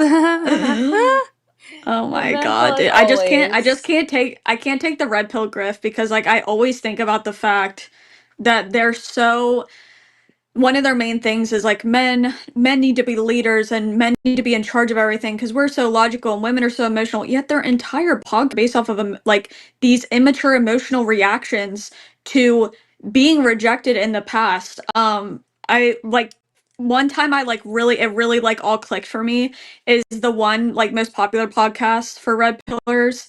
I saw the main host guy and he was like screaming and crying over in the past when he played video games, he would get rejected all the time. And you could just see that all of this shit that he does for a living is coming out of a place where he was mad, he could not get over rejection because his ego is too large and he couldn't get over it. So he made his entire personality, his entire show about shitting on women and bringing women on and being like, you suck, you're ugly, you're fat, like all this stuff. And it's so telling that it's just all from a place of like being hurt and not getting over it.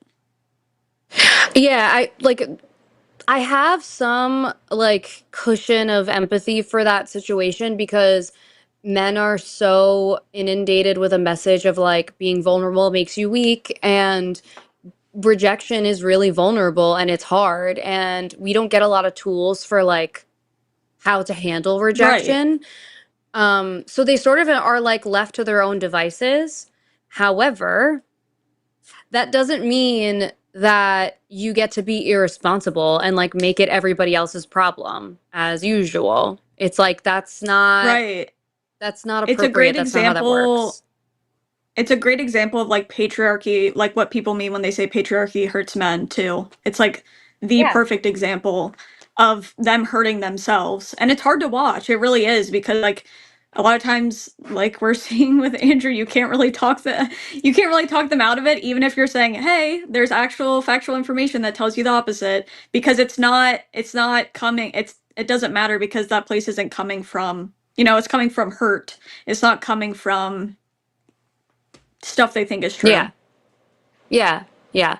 I need to get water, so you can keep talking about Okay. rejection if you want to. I'll be back in like 2 seconds. Okay, I I will. wanted to interrupt so badly during the show. I didn't. Everybody should be able to hear me. Oh, But you should have. Andrew is like literally every single thing he says, if you were listening, like if you were like following the pattern, everything that is bad is women's fault, including everything bad that happens to women. That's all women's fault. And everything good that has ever happened is because of men. I know, and I like that's one of the biggest contradictions I think in the red pill movement is literally they always talk about how people victimize themselves and people are so soft and people are so this and that, but they are constantly victimizing themselves. Like they're constantly like, women are these terrible people and there's nothing we can do about it. And it's like, all right. Like, why are you always the victim? It's just it's so contradicting. I hate it. But Okay. Andrew's Hello. Andrew's a combination of like watching hours of like the Fresh and Fit and whatever podcast combined. Yeah. It Yeah, sucks. he really. It's unfortunate because I can see, like, we can all see exactly what he's consuming. Like, it's so clear that he's just like Yeah. regurgitating what he hears. Right. Because when you press him on it, it's not like you could tell that these are not coming from his brain. And I Right. just wish that he would stop engaging with that. Like, just stop engaging with those people. Yeah. And the shitty thing is like it seems like he really, really wants to believe it. Like and when someone is like really set on believing something, it's harder because it's like, I don't know. You know what I mean? It's Yeah, and just I harder to I convince. remembered. Yeah, I remembered saying to him, like in one of our first calls, I understand why him and other men want to engage in that content because the entire like basis of it is none of this is your fault, which like is Right. really appealing. Of course, people want to be told that none of it is their Right. fault. So, I get that, but that's not realistic. And I think in almost every situation, all parties can take responsibility for what's been created there. Right. So like it's just not acceptable to me to just like assume that you have no Yeah. responsibility. Like it's just stupid.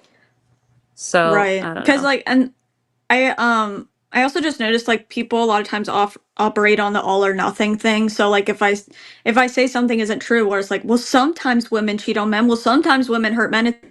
Yeah. That doesn't make what you're Right. saying, you know, the blanket statement true. It's just like it's kind of Yeah. frustrating when people are used to thinking in black and white because there's just no middle ground, which yeah, isn't good. Yeah. Yeah. Okay, I want to take a call as a palate cleanser, a little update from Bill, who called about the bank teller girl that he wanted to flirt with. Bill, are you there?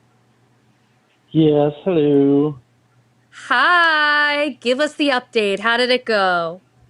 What did you end up doing? Well, I pretty much exactly what we said. I just kind of took one of my business cards and wrote my cell phone number on there because I don't usually keep it on there because work-life balance. But I was just like, hey, you know, I know, like we said, I know you're new in town. You want to get some ice cream or coffee sometime, blah, blah, blah. And apparently she's engaged. But congratulations to her.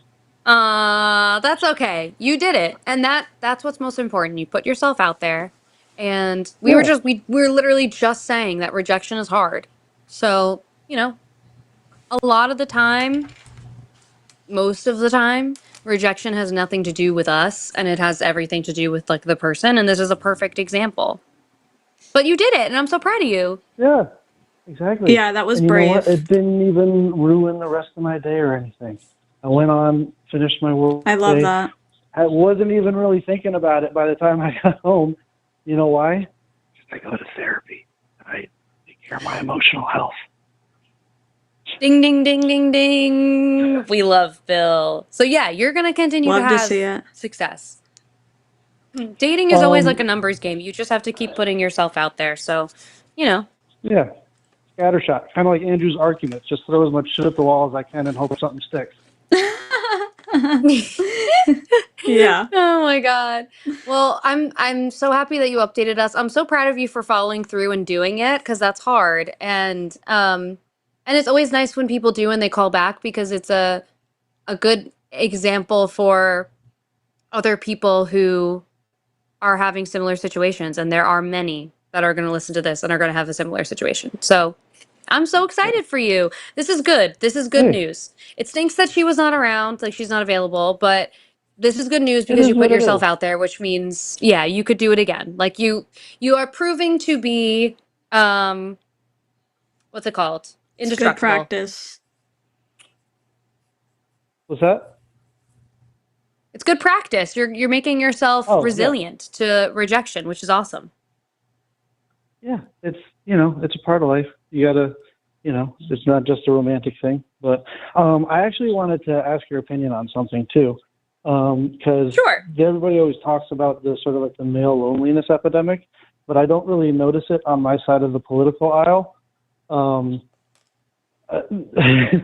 all the guys I guy around with that are not conservative all seem to be like married with kids or in relationships. You know, maybe that might have something to do with it. I don't know if I you think had thoughts.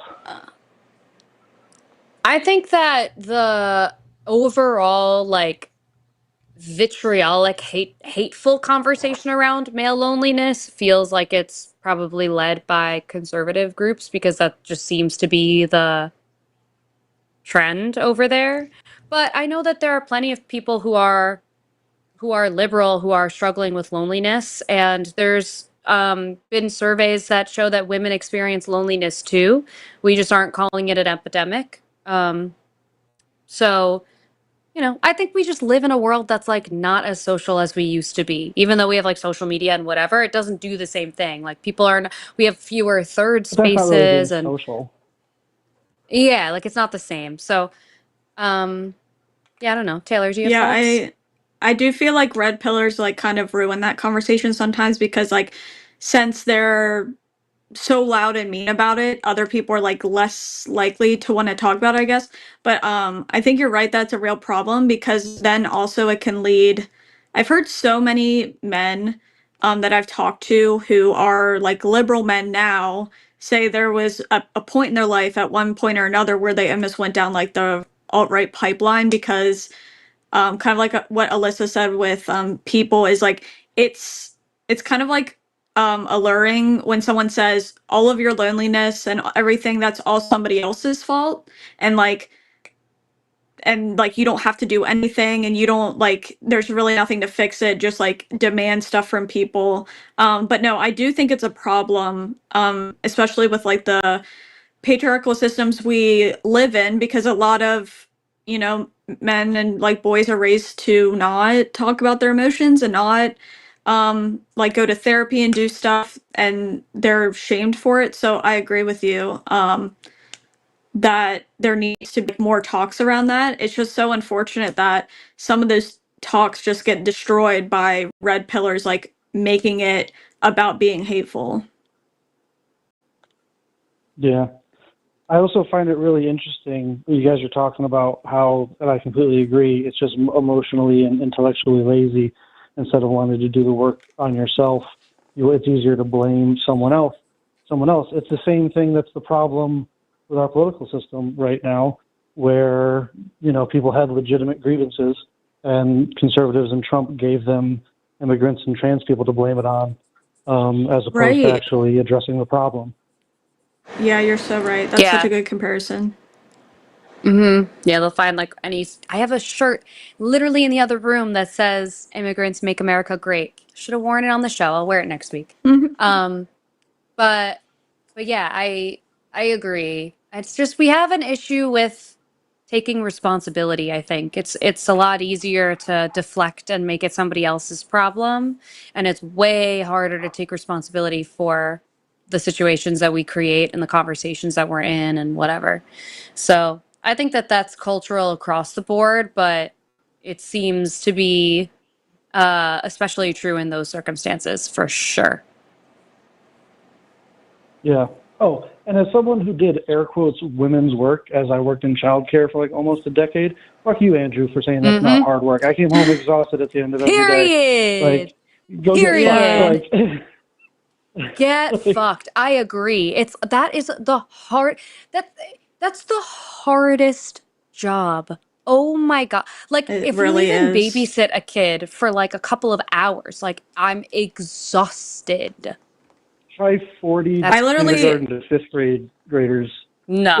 That sounds At a oh my clip. God. I would be I don't even know spent. how you do that. One time I was watching a child who like cried for 8 hours straight, and I literally started sobbing because it like mentally I could not do it. Like it was so bad. And I just think about people who have to go through that every day, and I'm like, I'm immune wow, to it. that I'm immune to is that shit mentally now. It doesn't taxing. work on me. Call all you want, little kid. That's You're still good. going to eat your carrots and your tomatoes. I don't want to hear it. Right. I love it. All right. Well, Bill, thank you so much for the update. We really appreciate it. And hopefully you find someone else cute that you can ask out soon. Oh, I'm sure I will. There's plenty of fish in the sea. Exactly. True. That's a great attitude. Well, thank you so much, Bill. And have a good rest of your night. Keep rocking it, ladies. Bye. Bye. Have a good one. We love Bill. Yeah, I'm glad to hear that. Yeah, me too. That update. We have a couple more calls in our queue. Do you want to take? We have some theists actually. Do you have a preference of which one we take? They're very different. Let's take Matt. Okay. All right. Hello, Matt. Hello. Hey, what's up, guys? Hello. How's it going? Oh, it's going well. How are you guys doing? Good. Good. Chilling. Great. So I guess I just kind of wanted to bring things back around to like the original topic of discussion, if that's okay. Absolutely. All right. So what exactly? So my point would be that being like God is important in everybody's life because like through religion is how you learn how to be a better person. Personally, in my opinion, with my faith. But what is your guys' opinion? I didn't really catch that part of the talk yet, where you guys were talking about exactly like, are you guys arguing for or against theism, or like, you know, belief in God and all that stuff?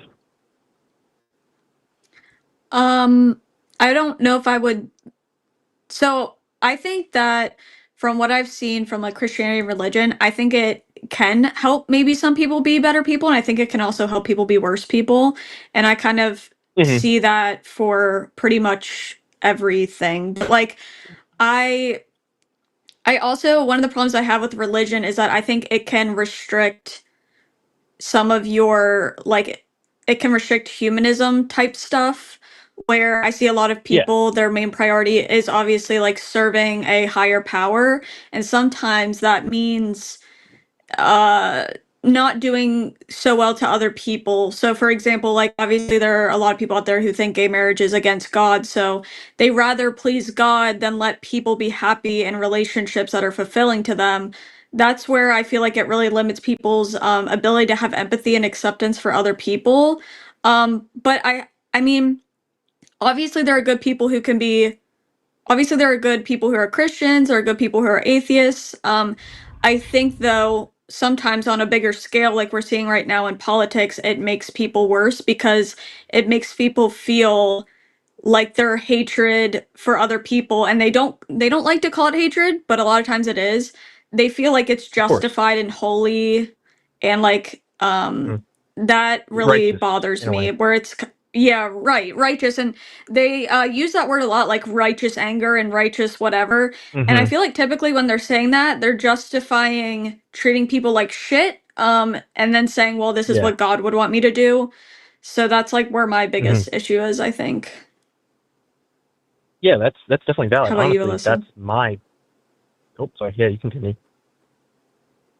I feel like I feel exactly the same. People use religion like as a tool to Mm-hmm. justify shitty behavior sometimes too. So Yeah. I think it's like it's similar to the way that we were talking earlier about you know, when you're doing a survey of people about sexuality, sometimes the answer is not really indicative of true human behavior because we're so influenced by purity culture. So it's like you can't Mm-hmm. take it's not a straight enough line. For some people, religion and God will be a really helpful tool to give them guidance and answers and um, you know, create a life that is, loving and complete for them. And for other people, they're going to Mm-hmm. use it as a tool. I feel Yeah. personally like, for me, I really value what feels true to me. And so God and religion doesn't feel helpful or true to me. And so while I don't think that I have no interest in like, trying to deconstruct someone's faith that is a true believer, because if it's helpful to you, then like I'm so happy for you. Um, but for me personally, like I don't need the 10 commandments to tell me not to kill someone for me to know like let's not kill Of course. someone. Yeah. You know? It Yeah. goes beyond that, obviously, but Yeah. I know. Yeah, I know what you mean. Okay. So, am I cool to now? yeah, yeah. Yeah, go Go ahead. ahead. Uh, well, I would just like to say, I mean, you guys brought up great points. I mean, honestly, I myself am a Protestant Christian, so I don't have any exact specific denomination or anything like that. I'm just, not a part of the Catholic Church, and I believe in God and Jesus, basically. Mhm. So it seems like to me what I'm hearing is you guys kind of have more of a gripe with how religion is used in politics, and also how it can be used as a tool of oppression, which is unfortunately not something new, as that's why we have separation in church and state in our country, is because for thousands of years, the clergy, aka like the church, and like the nobles and the monarchs and all that stuff, were working together to oppress the people. So I totally get all Right. that stuff. And unfortunately, even though we have these, blocks in our country, like to stop a theocracy, to stop a monarchy, all that stuff, there are still people in our country that still want that, whether it's out of ignorance or just malice, you know.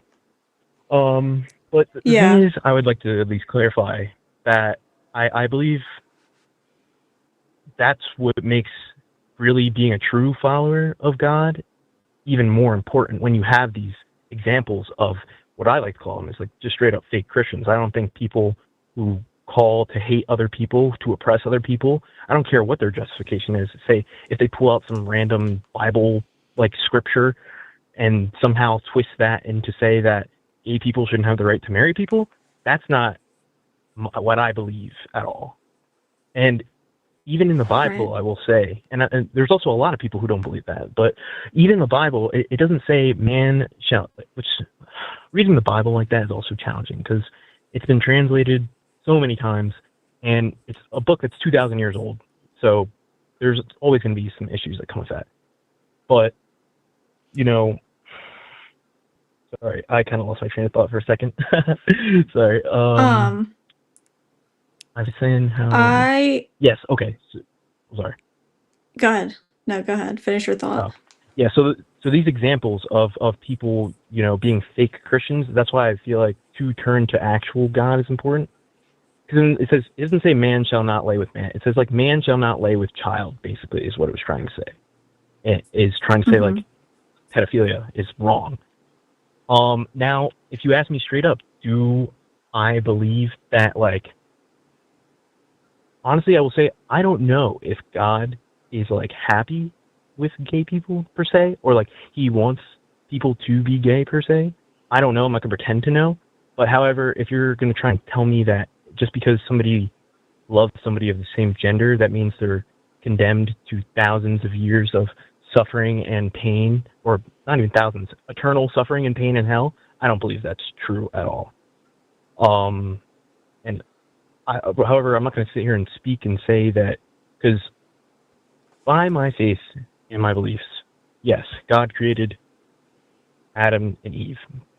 We're not going to, we can get into like the scientific aspects and where life actually started and stuff, but by my religion, that's what it says. So that does kind of give some kind of, you can make an assumption that love was intended for between a man and women in order to procreate and stuff like that. But I don't believe that, you know, because I don't believe that gay people are faking things either. I think people can be born gay for sure, just like anybody else. I think they're just regular people. And to say that then they would suffer eternal damnation just because they love somebody, I don't believe. I think that's antithetical, actually, to the whole message of Christianity, which is to love and care for each other, you know? Yeah, first I have a question first, and then I have some things to say. So, has your view of Christianity changed over the years, or have you always felt like this was the version of Christianity that's the right one? Like, did you ever think like more intensely, or like more like, I guess you know what I mean by that, right? Yeah, I know. Like, as exactly in, like, you think certain things are like super wrong and they shouldn't be able to do it, stuff like that. Well, I will say I'll answer your question first. Like, my religion, like my belief in religion has changed over time. Yes, I've been a Christian since I was like 8 years old, I would say. So over time, my beliefs have grown and changed. But it's not just like my own personal beliefs, though. I also believe that's due to my connection, like, with God, you know, which is which is a thing that a lot of these supposed Christians take out of the equation. They're not speaking from their like relationship with God, from praying and talking and speaking to God, you know. They're just ripping out stuff from the Bible and using that to justify their platforms, when the Bible is important. But for me, the way I see the Bible, it is like an overarching, like, kind of like, this is how you should be a good Christian in a way. Like, this is the background. These are the stories. These are the people. These are the figures. And then also it serves as a testimony to the life of Jesus Christ, which I believe is so important, obviously, as a Christian. But for me, I'm also a realist.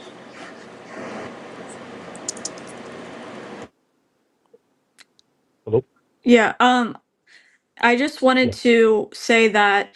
So, I had some thoughts because Mhm. I went through a phase of like, I was a Christian since, or when I was like 4 or 5, up until I was like Yeah. 28 or something. Okay. Which I went through this process of, I was a conservative Christian up until my early 20s, and then I became a progressive Christian and kind of took the stance of like what you're saying. Like, I got most of my I had a lot of humanist beliefs, and for me it came from like Jesus and stuff like that. Where I ran into an issue is when I really sat down with the Bible and was looking through things, and seeing a lot of like pretty horrific stuff that was justified in the Mhm. Bible that Yes. I could not justify. And the thing is, like, um Christians like you right now are my friend in my head, because like, actually, because of what's going on. And I, have progressive Christian friends who I feel like they really care about the fact that Christian nationalism is happening, and they don't want it to happen, and that's really important to Yeah. me, and I love them so much for that. My only thing is, sometimes, in my honest opinion, I think to keep Yes. like those views and to read the entire Bible kind of requires a specific cognitive dissonance, because there's a lot of like really fucked up shit in there that's like really hard Yeah. to come to terms with or explain. But Mhm. that's just like where I'm at with it. Where, like, to me, a lot of Christians supporting authoritarianism actually makes sense, because God is an authoritarian leader, and a lot of people believe that even if he does something fucked up, it's still good. So, like, in my mind, it makes sense that they are willing to fall into authoritarianism or a dictatorship, because they believe in like one Yeah. ultimate authority, which I think is an issue. But Mhm. I can sympathize with people who say, like, this is what I think Christianity is. But a lot of times I think, almost, if they point to things that are like pretty horrific in the Bible and say, violence is okay if it's done, if God commands us to do X, Y, and Z, that seems just as justified to me as what you are saying, because it's like coming from the same book. You're just kind of like looking in different areas. Yeah. Uh, and that is that's a great point, and I fully understand where you're coming from. I do, because I'm not the model perfect Christian by any means. There's still things I'm working through. So I completely understand what you're saying.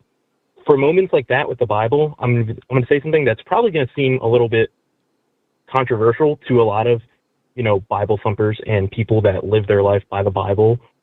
But I do not count the Bible as like a 100% reliable source at the same time. Like, I'm a Yeah, very kind of realistic person. there's definitely Yeah, a lot of yeah. Christians who, Uh, I've heard say that, so that makes sense. and I have a bachelor's in history, so that's all. Like, I'm all about understanding the times and what's going on in this place, and the, to say, let's just say that God did inspire the apostles with divine knowledge and everything to write the Bible and everything like that. That could have been the start of the Bible, 2,000 years ago. But 2,000 years later, it's been in man's hands for far too long to sit here and say and proclaim that this right here is the exact word of God. So for some of those things, for Right. example, with the Old Testament, I have a lot of problems with the Old Testament personally. Like, the Noah's Ark story?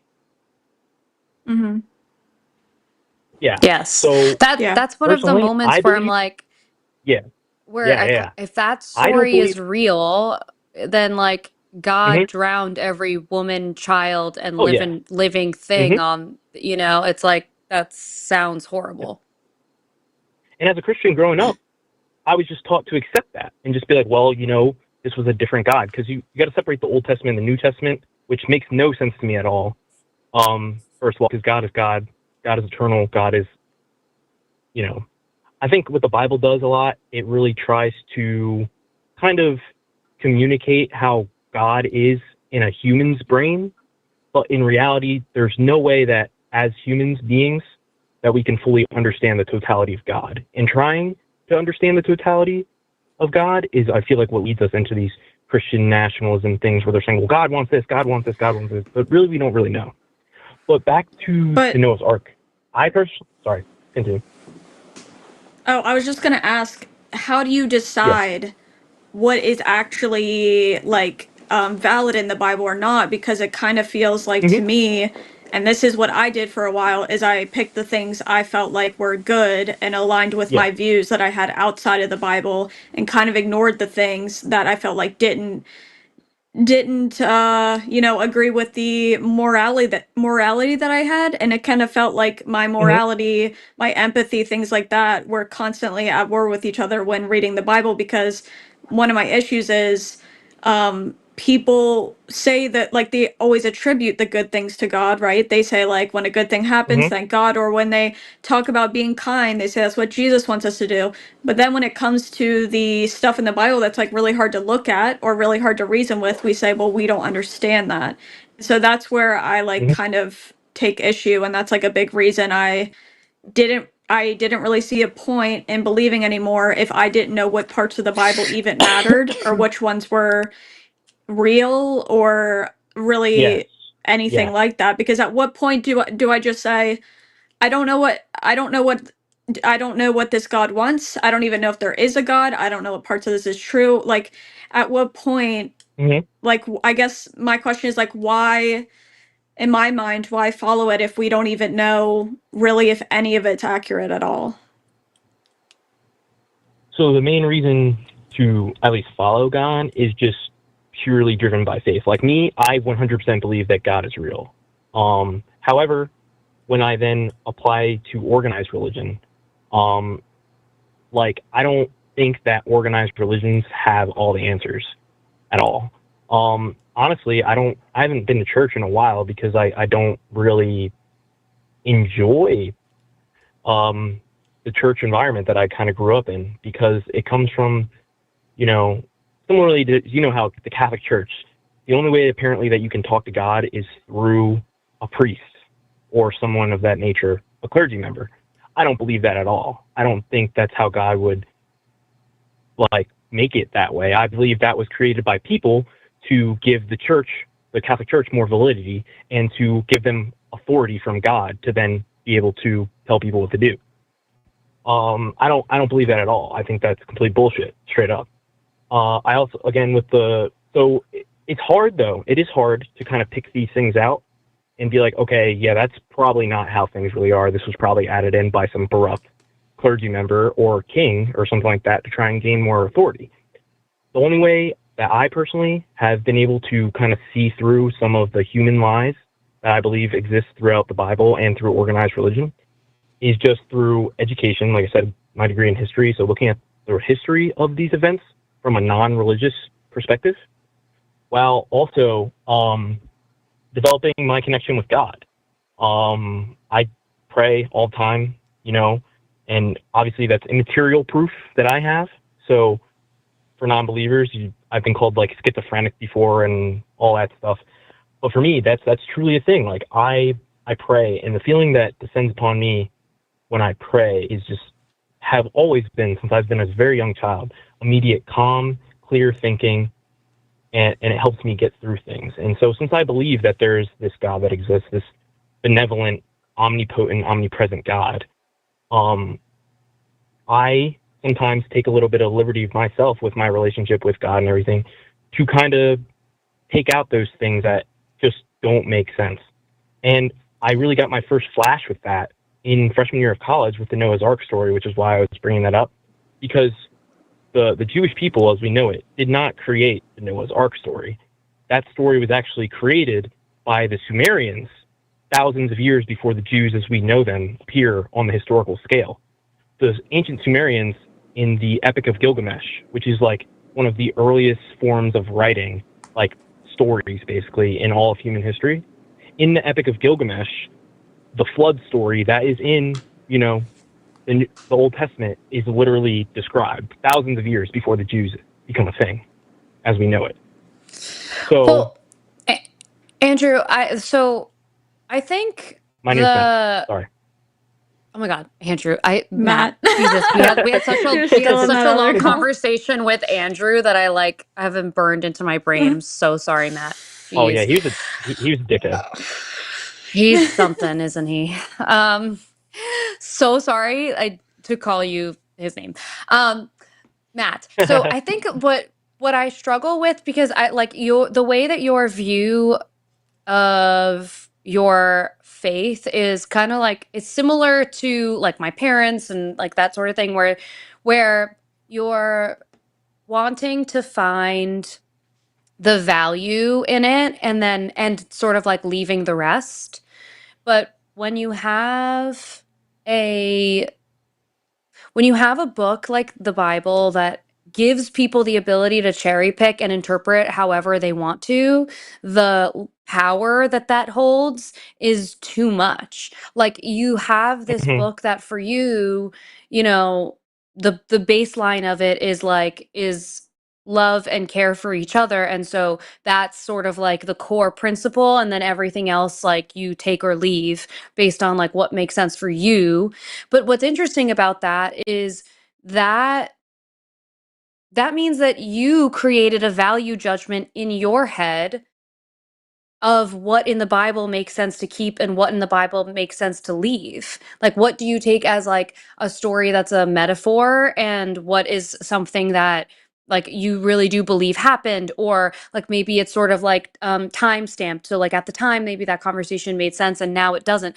But um that moral compass is you. It's not God. So it's interesting that like you called originally saying that God teaches us to be good, when really what you've done, Matt, is like you're teaching God to be good. Like you're looking at the Bible and picking the stories that are reflections of you being a good and loving person.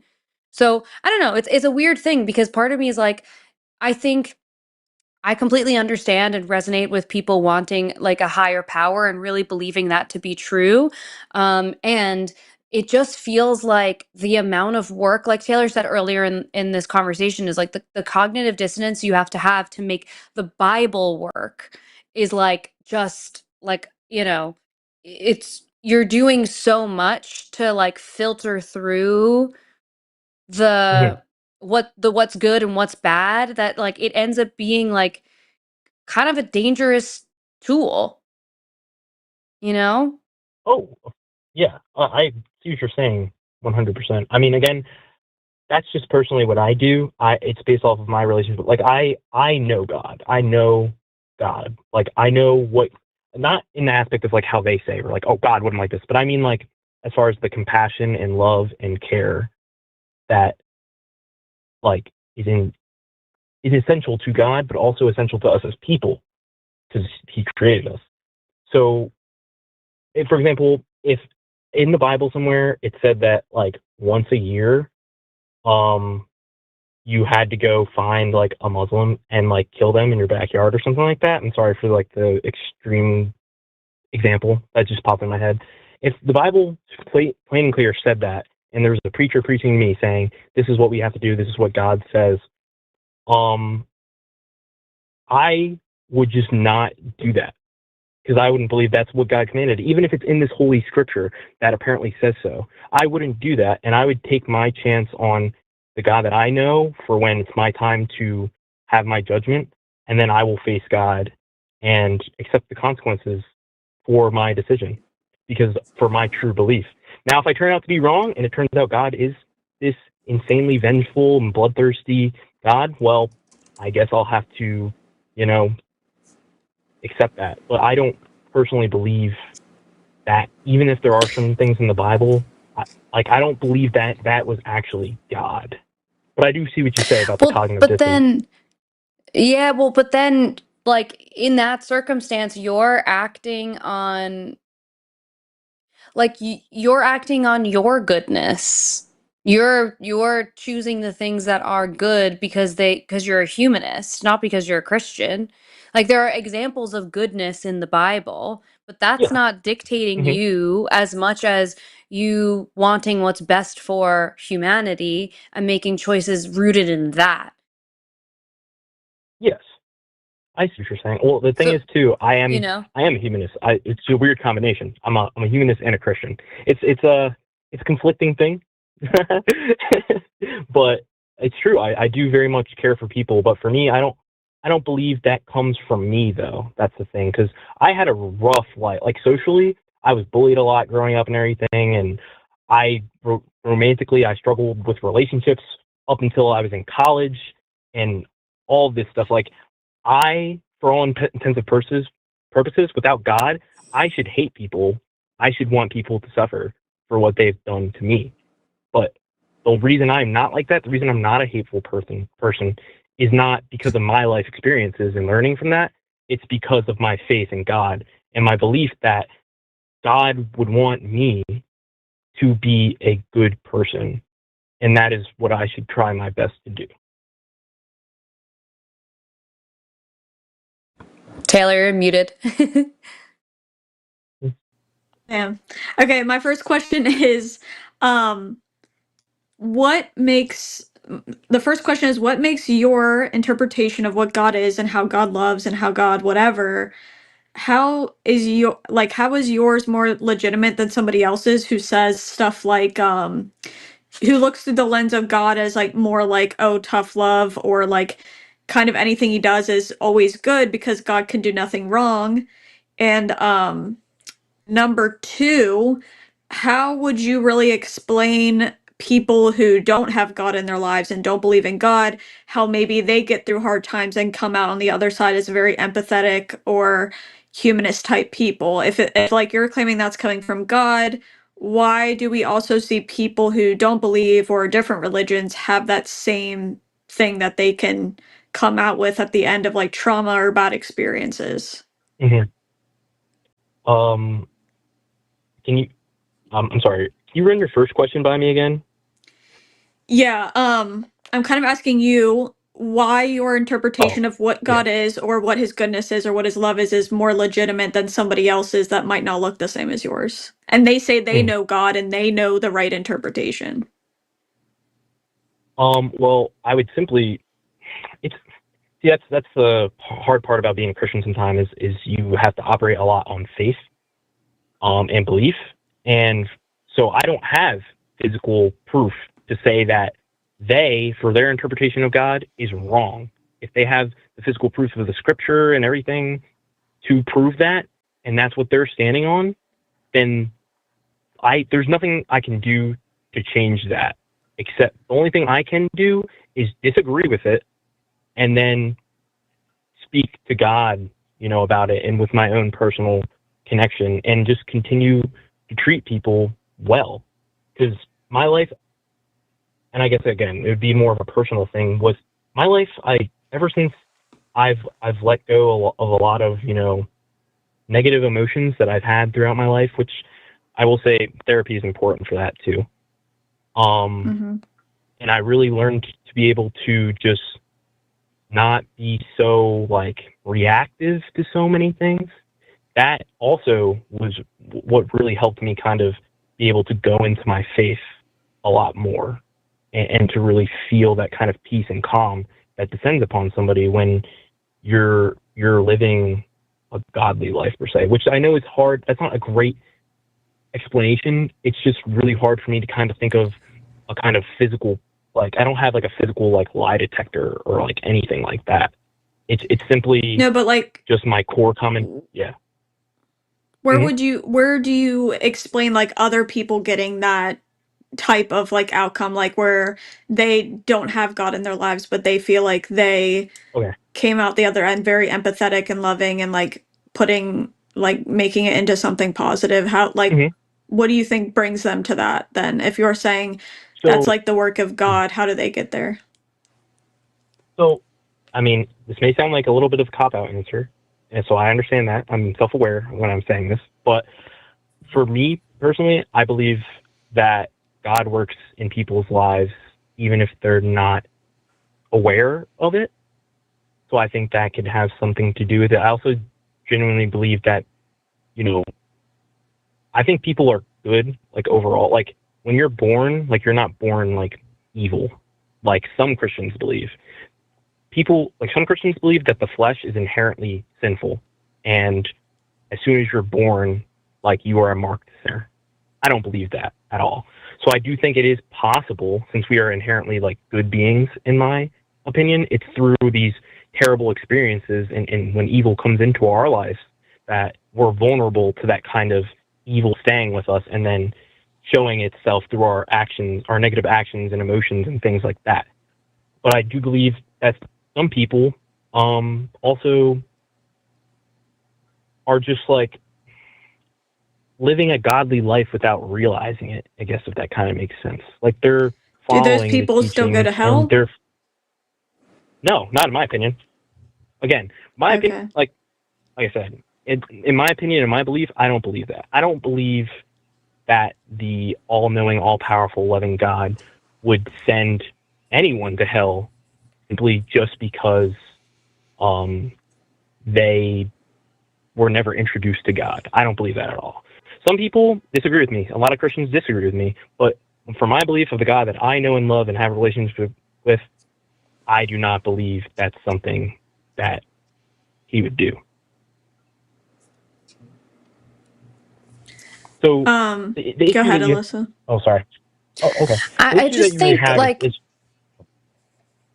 I just think the it sort of feels like we all know the good things to do and the bad things to do, even if you've never read the Bible before, and even if you're like of a different faith. Like people who are Muslim know right from wrong the same way that people who are Christian know right from wrong, like in a general sense. But I think what's also interesting about prescribing to the Christian God is much of it is kind of like at the what's it called, at the cost of potentially going to hell if you aren't following through with those good and righteous things. And I know that that's not really the way that you're interpreting it, but it's without the consequence being there, then the motivation for people to do good in like a biblical sense is what? So you're basically saying if you remove God from the equation and the promise of heaven and everything, like your internal reward, if you remove that, then what is the reasoning for Well, being a good person? I Like for believe that you people? get the internal, I think you get the internal reward, like either way, but I think to do it in the name of God without considering like if it will get you into heaven or hell, why are you doing it in the name of God versus doing it in the name of just like creating a world that you appreciate being in more? Like, why is it necessary Yeah. to have the God part attached? Well, it's a little difficult to get into because me personally, again, there's a lot of different things. I'm not your run-of-the-mill Christian. I believe in a separation in church of state. So that, like, I believe that religion should only be talked about in like the social sphere or the domestic life kind of thing.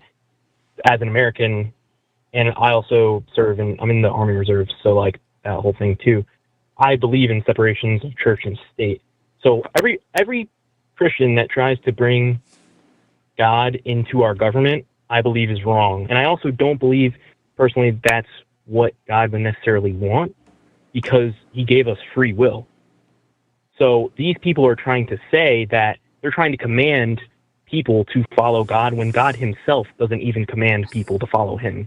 It's an option because we have free will. Well, I always have confusion over people who are of faith and talk about free will, because do you believe that God has a plan for everyone? Like it's, when you're born, Yeah. there's this like sort of plan that is already laid out for you. Yeah, I mean, I personally do believe that. I believe he's an omnipotent and omnipresent being. I do believe that. So then the issue of free will does come into, because you could say if somebody already knows what's going to happen, then did you really have free will? The way I think about it, at least for me, is how so. For me, like God truly does exist, which I believe. But if we're going to look at it from a logical perspective, that means since he created everything, including our universe and everything, that means at the very least he's a fourth dimensional being, which means he exists outside of our dimension. So the human mind, since we're three dimensional, cannot comprehend something that's four dimensional. It's beyond our capability of understanding. So if a fourth dimensional being creates you and knows everything that's going to happen because he created everything and he's God, the all-knowing, all-powerful, you in your everyday, you have infinite choices that you can make, and God doesn't make you do anything. He may know what you're already going to do because he's a fourth dimensional being that's omnipotent and omnipresent, but that is not him being like, you are going to do this. You as a person still have infinite amount of choices. What you want to do that day, how, like, if you want to leave your room or not. Every day of your life, there's thousands of choices that you make personally. And if to say that I just want to say, if you have infinite, okay. No, it's okay. Go ahead, finish your thought. Okay, so to say, you have infinite choices every single day, but a fourth dimensional being that exists outside of our dimension knows which one you're going to make, how I think that's still completely free will, because you still are making that decision out of infinity, and that's you that is making that choice. It's just a being that is far beyond your understanding of life already knows what choice you're going to make. So, my thought is how we recognize that a lot of times your likelihood of your life turning out a certain way or you believing in a certain thing is based on situations you were put in. So that can be who your parents are, what country you were born in, what religion you were born in. So God chooses that specifically, and chances are, we know this because we can just see it in the world, chances are you will turn into a different person based on the situation you get put in. So that's why I don't really think we have free will, because he's choosing to put us in situations that will lead to our outcome or lead to become who we are. So to me that doesn't make a lot of sense, because we don't have complete free will in the way where we don't get to choose our situations, because we even know babies with their parents within the first couple months, that decides their attachment styles. That's not us choosing that, and then that impacts the rest of our lives, and stuff like that. So to me that doesn't make a lot of sense. Well, I would at least slightly disagree to say that just because some things are out of our control doesn't mean that we don't have free will. There's some things obviously that we just can't control, but to say that, don't you think that one's pretty big? Yes, of course it is. But I don't believe it in the aspect of God creates you and he's has this whole story. He's yeah, you're going to be a drug addict and all this blah, blah, blah. No, he creates you as you are. And then some babies are born as addicted to drugs. Well, again, I think also that is a choice. It feels very that convenient. is a personal choice. But it feels very convenient to also say that that you're free. What it feels like is it because I have this conversation honestly with my mom a lot.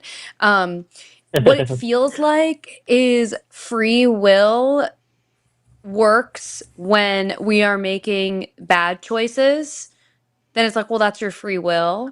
But then when you're making good choices, then it's sort of I don't know. It's like you're acting in God, and God made this plan for you, and you're following God's path. But then when we do, if someone were to be addicted to drugs, then that's them exercising their free will, and it has nothing to do with God's plan. It sort of feels like we got told that God has a plan, and then bad things started happening, and then people were wait, hold on, no, you have free will, you have free will. You know what I mean? That's what it feels like. Yeah. Okay. I also want to mention something I want to mention something real quick when it comes to free will is one thing that disturbs me about the like free will conversation is like there are a lot of people's free will that takes away other people's free will. So like let's say like abusing a child.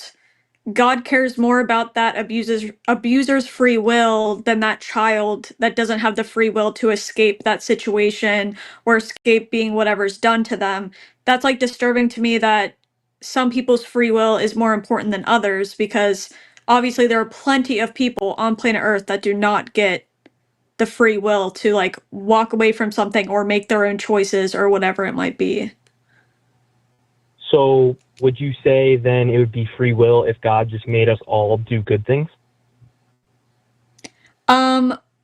Yeah, if you had choices between the good things, because like you said, you don't need you don't need all the choices that could ever be for there to be free will. Oh yeah, of course.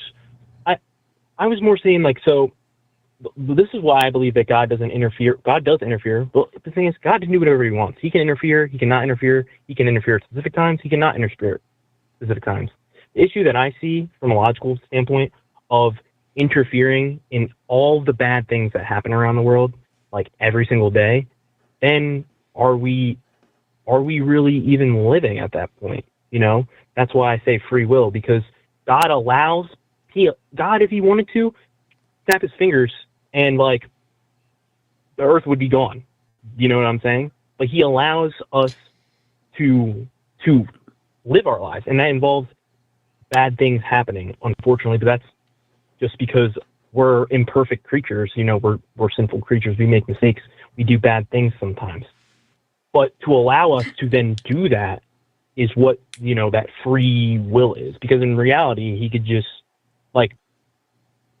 make us do whatever we wanted to. He just chooses not to. So two more questions. Again, by your logic, Yeah. couldn't we have free will but always do good as long as we have options, like you said earlier? Or there was Well, what was my second point? Or okay, so my other question is, so people always act like free will is worth everything. Like so I have Christians tell me that free will, and I know you don't believe in this kind of hell, but I have Christians tell me all the time that free will or billions of people burning in hell for all of eternity is better than all of us being robots. I don't agree with that at all. I'd rather be a robot than burn in hell for all of eternity. That's the worst outcome that could possibly be. And I feel the same way about free will because we versus wouldn't be really people alive. suffering. Well, yeah, but I'd rather not be alive than be suffering for all of eternity. That's what I'm like. That's like the worst possible outcome in my mind. Of course. And Yeah. if if you have a world where people are only doing good things, who's to say if like that's not better than like people suffering to extreme levels here on Earth? Like we're just assuming that free will is top priority, but it's only to I feel like Christians who say like that is top priority and assuming everybody else thinks that way too, but that's just not really the case. So you are personally saying that you believe you would give up your free will to make sure that everybody just did good things? What I'm saying is, would it like if I had the option where God only allowed us to do good things, yeah, because like you said, according to you, that would still be free will because you're saying as long as we have options, then so why didn't you do it that way? We're like we still have free will, but we are only choosing good things. He's still giving us options, so it's still free will, right? So why didn't you choose that direction? And that would have caused people a lot of suffering and pain. I think the answer in that just really goes to the inherent nature of people. Because when people were like I said, I think people are created good. So then we have to think about what makes people do bad things. Didn't he create us with our nature, though? Who created that nature? Not all of it, though. Of course, but he didn't create all aspects, like of as far as like, for example, he created us mortal, fallible creatures. We're not perfect. Like we are mortal and fallible, but he didn't create us to do bad. You know, he just created us as we are. Now you also have to think about the devil, or you can even say, if you don't believe in the devil as a manifestation, you could even say just evil. because I feel like we can all agree. I feel like it's okay to say that there's definitely, immaterial kinds of aspects of evil in the world, unless you just believe, again, that humans are evil inherently, and the drive to do evil comes from completely ourselves, which I don't believe.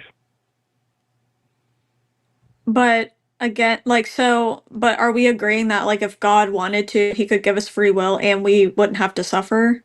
Or do you not agree with that? So if God gave us a situation where we could make infinite amount of choices, but the choices were only good, like we can make an infinite amount of good choices, basically. Because God can do anything. Yeah. So he could give us free will and he could take away the suffering, but instead he like wants to keep the suffering there. That bothers me. I can see that as well. I mean, I don't have a great explanation for that. I'm not I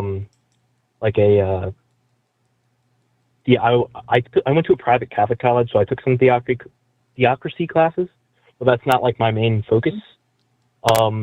So I don't know the full answer to that, but if I would have to speculate, I would say that again, I'm not trying to give out a cop-out answer, but there are some things that it's okay to say like know. if you don't. Yeah. Right. Yeah. It's okay to say if and you that, just and like and don't. That's where really. Yeah. And that's really where like this faith comes into. Yeah. So the one thing last thing I really want to say is that like that's what led me to no longer believe, is because I didn't find that as a sustainable way to keep going, because again, to me it felt like it required a lot of cognitive dissonance to be like, God could create a better world, he chooses not to. He could do X, Y, and Z, he chooses not to. It's all, I don't know, I just kind of, because when you talk to people who are involved in apologetics and like do this type of thing for a living, I see them do a crazy amount of mental gymnastics to always end up at the same conclusion. And for me, it felt very limiting in my way of thinking and critical thinking, because instead of gaining information and coming to the conclusion I thought was most logical, I had to take the information in the Bible and like squish it and turn it in a way where I still came to the conclusion that God is good. And like that gets exhausting after a while. At what point, like for me, I was like, at what point am I lying to myself where like I feel, because I really did not want to let belief go, because it was like literally everything to me. I built my whole life on it. That was my entire belief system, and I did not want to be an atheist like at all. But at some point I was like, I'm lying to say that this makes any sense and that I'm convinced by this in general. But that's really my last thing. So if you don't mind me, can I ask you guys a question? So if we're gonna say that God isn't involved in this, so what do you guys think then makes people do bad things?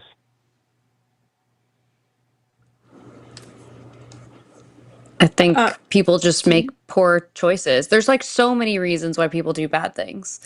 But I also I don't believe there's an omnipresent being that has, that has control over any of our choices. So I don't think that there is Satan either. Like I don't think that's real. I think people just people make bad choices, I think, for a lot of reasons. Sometimes it's out of spite, sometimes it's out of hurt, sometimes it's, an inability to like process something any other way, or maybe they made a bad choice because it felt like a good choice at the time and they couldn't really understand the consequences. Like there's lots of reasons. My answer would be we're just I mean, people probably won't like this answer, but we are just like animals essentially, and us gaining empathy was part of our evolution. Like people the evolution started developing with us, because when we had empathy, we were able to live in societies, we were able to coexist with each other. And when people were able to coexist with each other, they had a better chance of survival. So like then we started gaining morality and stuff like that. And so I think it was like very much a survival instinct. And then we see that it benefits us in every kind of way. But we're still, at the end of the day, just like animals that do things impulsively or we don't make the right choices. The only difference is we have the brain capacity to have a whole moral system that other animals don't, and that's it. That's why we can label things good or bad. But we act Yeah. we're animals at the end of the day, so sometimes we make choices that hurt other people, sometimes we make choices that are good for other people. They're not inherently good or bad. We created the moral system to be like, that stuff is bad, that stuff is good, and to me that's all it is. Okay, that's interesting. I can see that perspective to a certain degree. It's just I do believe that there is something inherently divine about humans. Just because we're the only kind of animals that are like how we are. And I guess you can summarize that up to random chance, such as evolution, which I do believe in evolution to a certain degree as well. So I'm not like this whole God just created everything how it was and it never changed over time at all or anything. That I don't believe that at all. But the thing about evolution is when you do these evolution, it's so that you can survive more and pass on these traits. So I guess you're kind of the belief that our brains evolved to have empathy in order to group together more and have a better chance at surviving. Yeah. Yeah, Okay. I think so. Yeah. All right. And that's a very rational and logical reason for believing that. And I'm not going to sit here, like I said, I don't pretend to know all the answers to everything. And I'm not going to sit here and tell you you're wrong for believing that at all. My whole thing is just that I truly believe that when you have God in your life and you're acting in a godly nature, I believe that everything that you describe as far as empathy and caring and kindness and love and caring about your friends and all that, I believe that just becomes amplified is what I was trying to say. Amplified by that point, because now it's not just your own humanness showing through, it's also amplified by that divine aspect.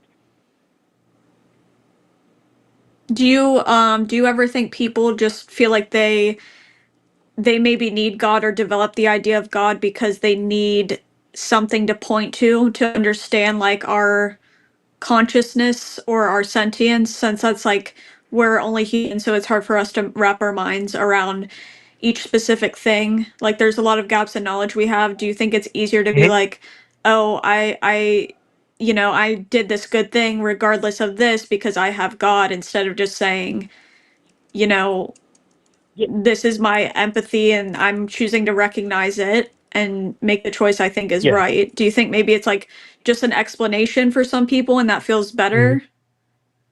That definitely is a possibility. I mean, that's what a lot of early religions were for a really long time. It was just people getting together and trying to figure out what's going on. And that's why with the Greeks, they thought when a hurricane came, they thought that Zeus and Poseidon were mad at them, so they started making sacrifices and stuff like that. There definitely is some kind of that aspect in today's modern religions as well. I can definitely see that there. For me, I personally believe, there's really different interpretations of God if you really have to look at it. And so when we don't know things, we don't know why space, for example, like space is why it is, or yes, it's easier to point to God, to just be like, well, it's because there's a God. And that is definitely something that a lot of people do without even putting any real thought into what their belief is. However, I believe that science, for example, and religion can go hand in hand. So there's a lot of things that earlier humans pointed to be God that through science we figured out was, a natural function of the world that we live in. But that finding out why something happens, I don't necessarily believe disproves the existence of God. When you really start to look at it, there's a possibility that, so for example, if the Big Bang is true and that just happened one day, then God would be the universe in that aspect. The universe created us. So that means like things like gravity and all the like thermodynamics and all the laws of nature and everything would be God, just not in the kind of conception that people are thinking of. Like, I don't think of God as this holy, all good sky fairy. You know what I mean? He is a being of nature, beyond nature, that, like, I can't even really fully describe it, but just as a force, not as a physical entity or anything like that. And I believe once you kind of start to think about God like that, not as how a lot of modern religions point as like some, sky fairy that blesses you all the time and all that stuff. No, it's God is much more of a force, And like, does that kind of change your I idea of God a little bit? I do understand what you're saying. I don't view it that way, but I understand what you're saying. Yeah. I think we're gonna be done soon, but one last thing I want to say to you is just like, I don't know. I think that you're just an empathetic, good person, and I understand wanting to contribute it to something and saying, it's maybe God and stuff like that. But I also think you should maybe look into the fact that maybe you're just a good person. But I know that Christianity doesn't really like the, like, I'm good. I'm like proud of my, like, and I'm not saying you can't ever be proud of yourself as a Christian, but you know what I'm saying. I don't know. I just think that maybe you're just a good person at the end of the day. But obviously, like, you can believe what you believe. But yeah, I think you are just maybe a good person. I don't know, but that's my opinion. I agree. I think you are a good person. I think you are a humanist, and I think that you care for other people, religion or not. And I appreciate you calling in, and you are welcome to call back anytime. Oh, thank you. I appreciate that. I appreciate the conversation as well. It's not very often that I'm able to have conversations like this with people. You guys are very educated, and I appreciate you guys doing this and allowing people to come in and share their views. I truly believe things like this is how we're going to be able to move forward as a country. So I really appreciate you guys for hope that. so. From your Yeah, lips hopefully. to God's ears, I tell ya. Thank you so much, All Matt. Have a right. good Thanks, rest of your night. Matt. All right. See you guys. Have a good night too. Bye. Bye. Okay, the good news, Matt's a good person. Matthew was literally He's me just right before I became atheist. Literally. there were so many people in the chat who were like, he's so close. He's deconstructing before our And eyes. I don't It's want to, so like, I don't funny. want to say that to people and be like patronize or, like, you know what I mean, but like at the same time I Yeah. do want to be like, maybe look more into that, because I did that for like years, and I promise you, like, oh, it's just like so close of teetering, because like at some point you're like, okay, I want to have Yeah. more empathy and more acceptance for people, so let's step away from this and I can just be a good person with good morals, and then that's enough. And that's all you need. I know. It's so funny. All right, let's get to our super chats. I'm losing daylight over here. It's getting darker and darker. Okay, our first one. Okay. $5 Canadian from girl. Nah.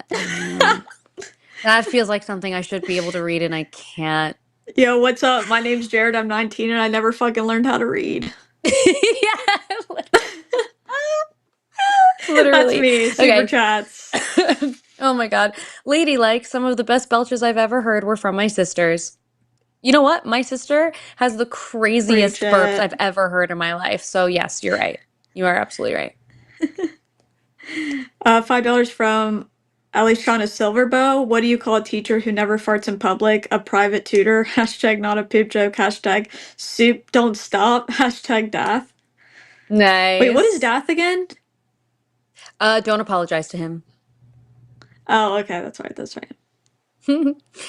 $10 from the atheist mechanic. I went to the store to get some non-brand named acetaminophen. According to Trump and Captain Brainworm, I'm gonna get extratism, right? That's how it works.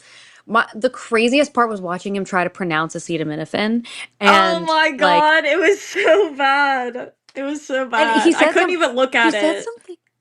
Yeah, he said something like, "How are we gonna pronounce that today?" And I'm like you do every other day. What do Today, you mean? specifically. How are we gonna say that? God help us. Oh my God. $5 from Space Barbarian. If organized religion is like organized crime, what does that say about disorganized religion? I'm just asking questions. I don't know.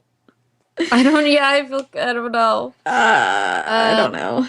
£5 from Jessica Doodoo McButtface. No idea what I wanted to say, just wanted to send my money. Hashtag Team Lux, hashtag love you soon, hashtag fuck Espion, hashtag praise the one, the nothing, the infinite monad now, now, never, and always. Did you see that the Department of like Homeland Security used the Pokemon theme song and the Pokemon artwork and used Pokemon cards to put like immigrants on them and stuff? And You're dude, I hope lying. that I hope, first of all, I was so fucking pissed when I saw that, but I hope that Nintendo sues them to fucking hell because I hope they are like so. they are known for suing the shit out of people who use like any of their shit. So I so badly hope they do it. They should. Okay. $10 from Yeah. Joshua Everett, my contribution to our great future warlords over ladies. Yeah, I guess so. I don't know. I don't know. I guess lords can be ladies. I don't know. I don't know. I don't know the rules. I don't know the logistics. $5 and 69 Australian cents from Hank says, FYI, chat is frustrated with Andrew because after 9,000 calls, he still doesn't understand that a person's value isn't determined by their sexual history. I know. Sometimes it feels like we get close and then it like completely, then he says some crazy, actually, that's always what it is. It seems like we get Yeah. close and then he says something crazy and it's like, okay, we're back at square one.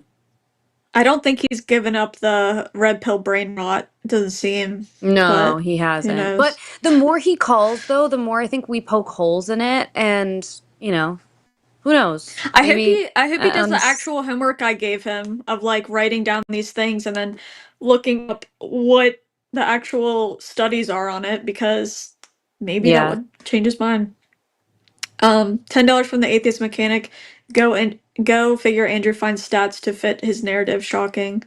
But I feel like he didn't even really. Right. Like he maybe found like Well, one that maybe yeah, they're like I made don't up know. stats, and they're like, yeah, it's always like they'll like you can find some shit old study or whatever that can probably support Right. what he wants, but Right. that's not valuable actually. $5 from Bobby Keniston. Hi, Bobby. Taking a break from the line for a while. May check back in a few months. Not good for me listening to the world's Andrews now. All the best. I totally understand. enough. I totally understand. We appreciate your support always whenever you're here. And we'll see you when you come back. $10 from the atheist mechanic. Has it come across yet why chat is so critical of Andrew? I hope he gets better, but Jesus calls are tiring and concerning. Yeah. I think part of it is like a direct reflection of a lot of conservative men these days, and it makes me sad, but Yeah. Yeah. It's unfortunate, but I think you're right, Taylor, and that's why his calls are kind of important to take. Mm-hmm. I think because it's like the mind of the average. Yeah, the manosphere. I don't know like, what you want to call him. Yeah. Yeah. £5 from the fuzzy logic. Andrew, you're from New Jersey. I'm from New York. I grew up in the hood. The only place to get fresh food was the bodega, and even then I wouldn't call it fresh. Yeah, exactly. Like it's there's so many factors that go into it. So to just say that it's, to simplify any of that is really short-sighted and ignorant. Yeah. He used to take some like sociology classes because they'll talk about all sorts of like, like actual system issues that like I feel like he wouldn't have any of these freaking thoughts. $5 from Mystic Mind Analysis Tavern. Andrew needs to learn critical thinking. Everything he says falls into the is/odd problem. Why is this supposed reality? Yes. Yeah. Yeah. Agreed. He's 19, so maybe he'll go to college or something and learn that stuff. Or maybe he'll do it on his own. Who knows? $5 from Chilua. Random, but I need a job/career and not sure what to do. How did y'all choose your direction? Thanks. I did a bunch of other things before I got to where I am, and you'll probably have that some kind of journey like that too. I started in the fashion industry, and then I moved into advertising, and then I worked for a woman who was a sex coach, and I loved it, and that's where I am now. Who knows where I'll be 10 years from now? I was a freaking manager at Starbucks for like 8 years and I went to school.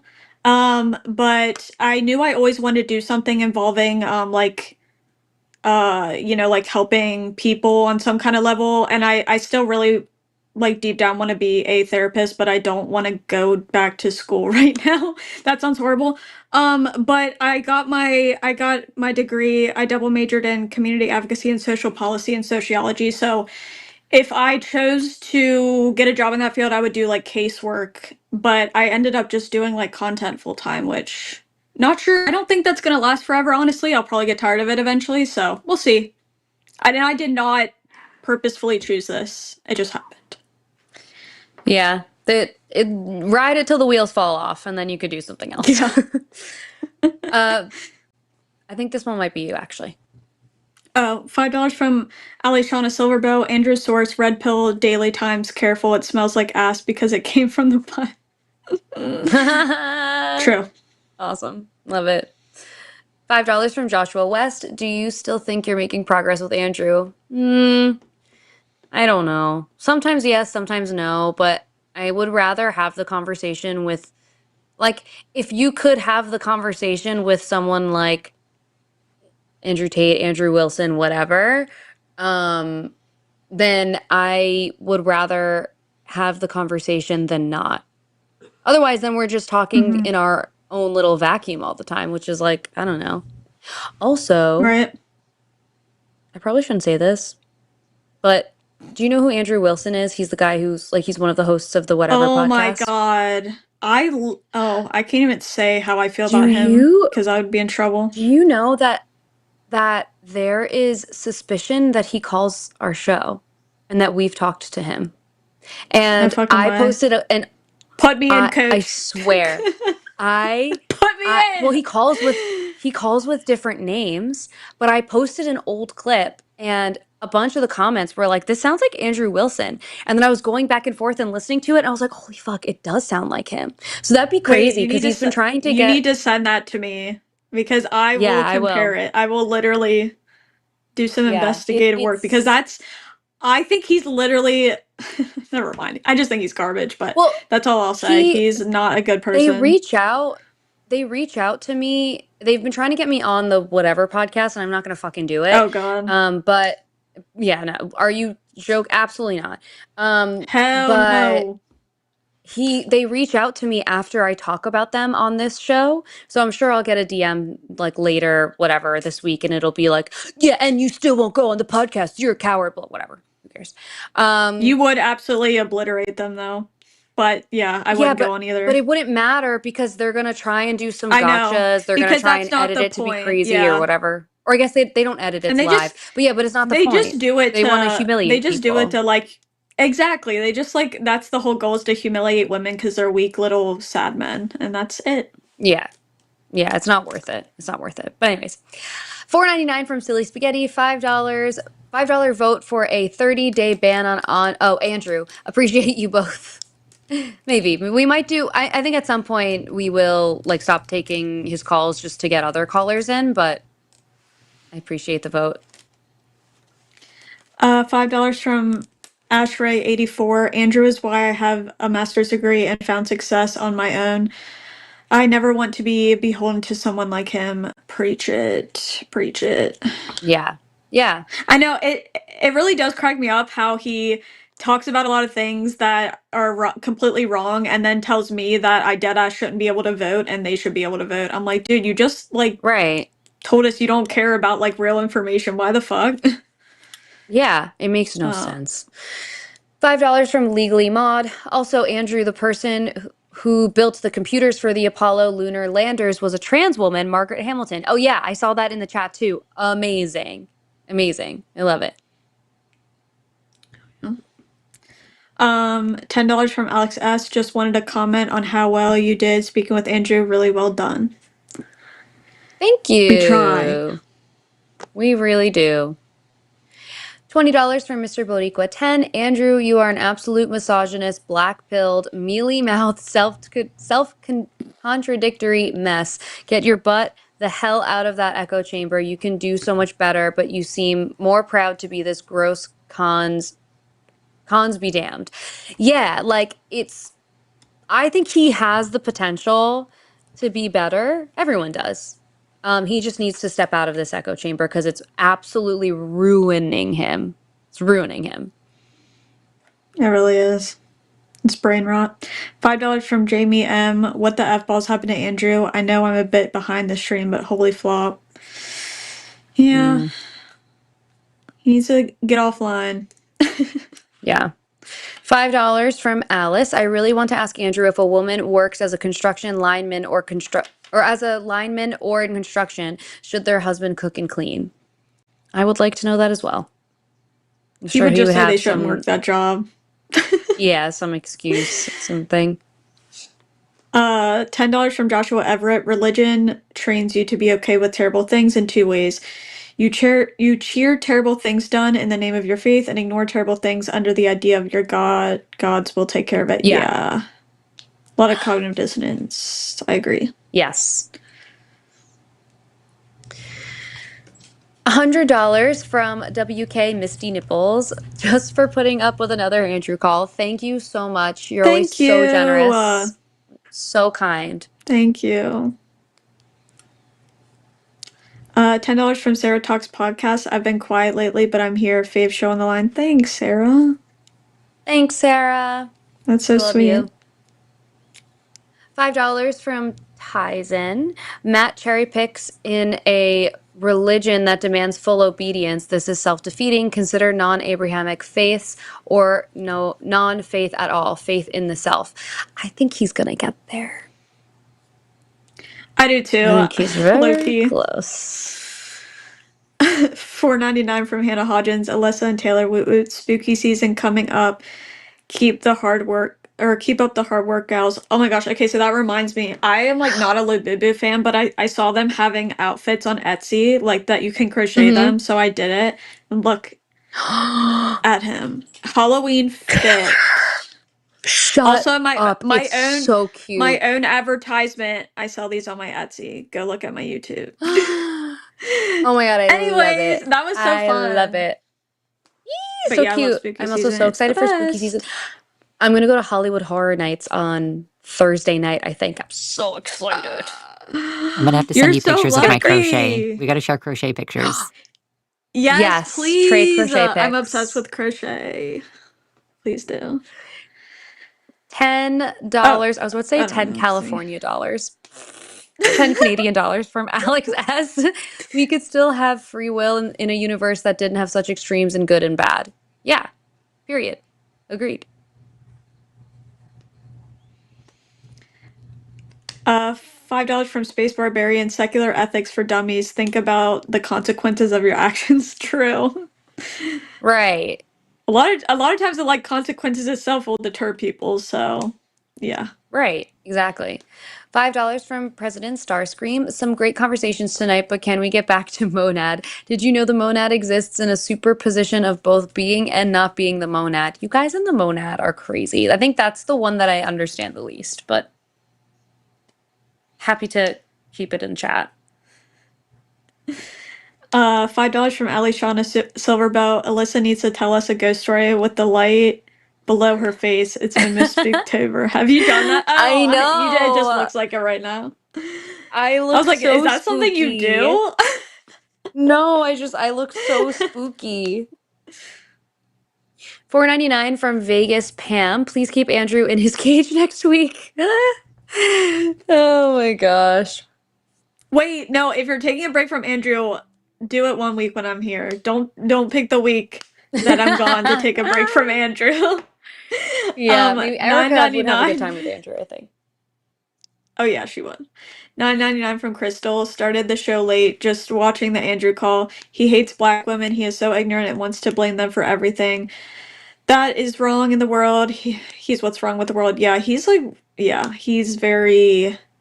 he's really gross about black women. I don't know what the deal is with that. But, well, I do because they freaking talk that way on Black Pill podcasts about black women too. So it's straight from their mouths and then out of his mouth.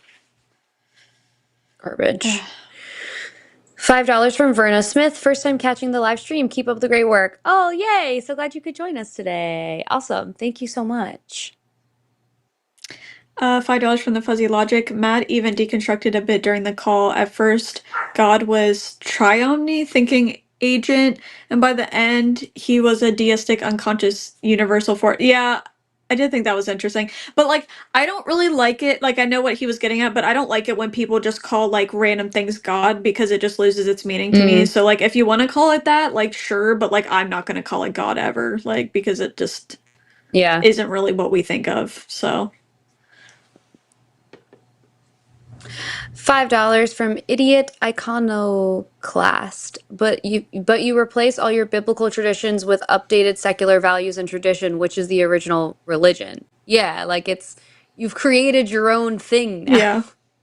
It's not And like when he said anymore. When he said like humanism is contradicting to Christianity or whatever, I don't even think it's contradicting. I think you just are picking out what pieces you want to and like following that part. And yeah. Crazy. Anyway, thank you so much, everyone, for being in the chat and for joining us on this whole journey. Thank you to Dragon for screening and Luxander for producing tonight. And thank you to our mods in chat and all of our patrons. Go to patreon.com/calledline to become a patron. Join LineCon this weekend. And I'll see you next week. Taylor, I'll see you after that, I'm sure. I won't. Bye. Enjoy your day off.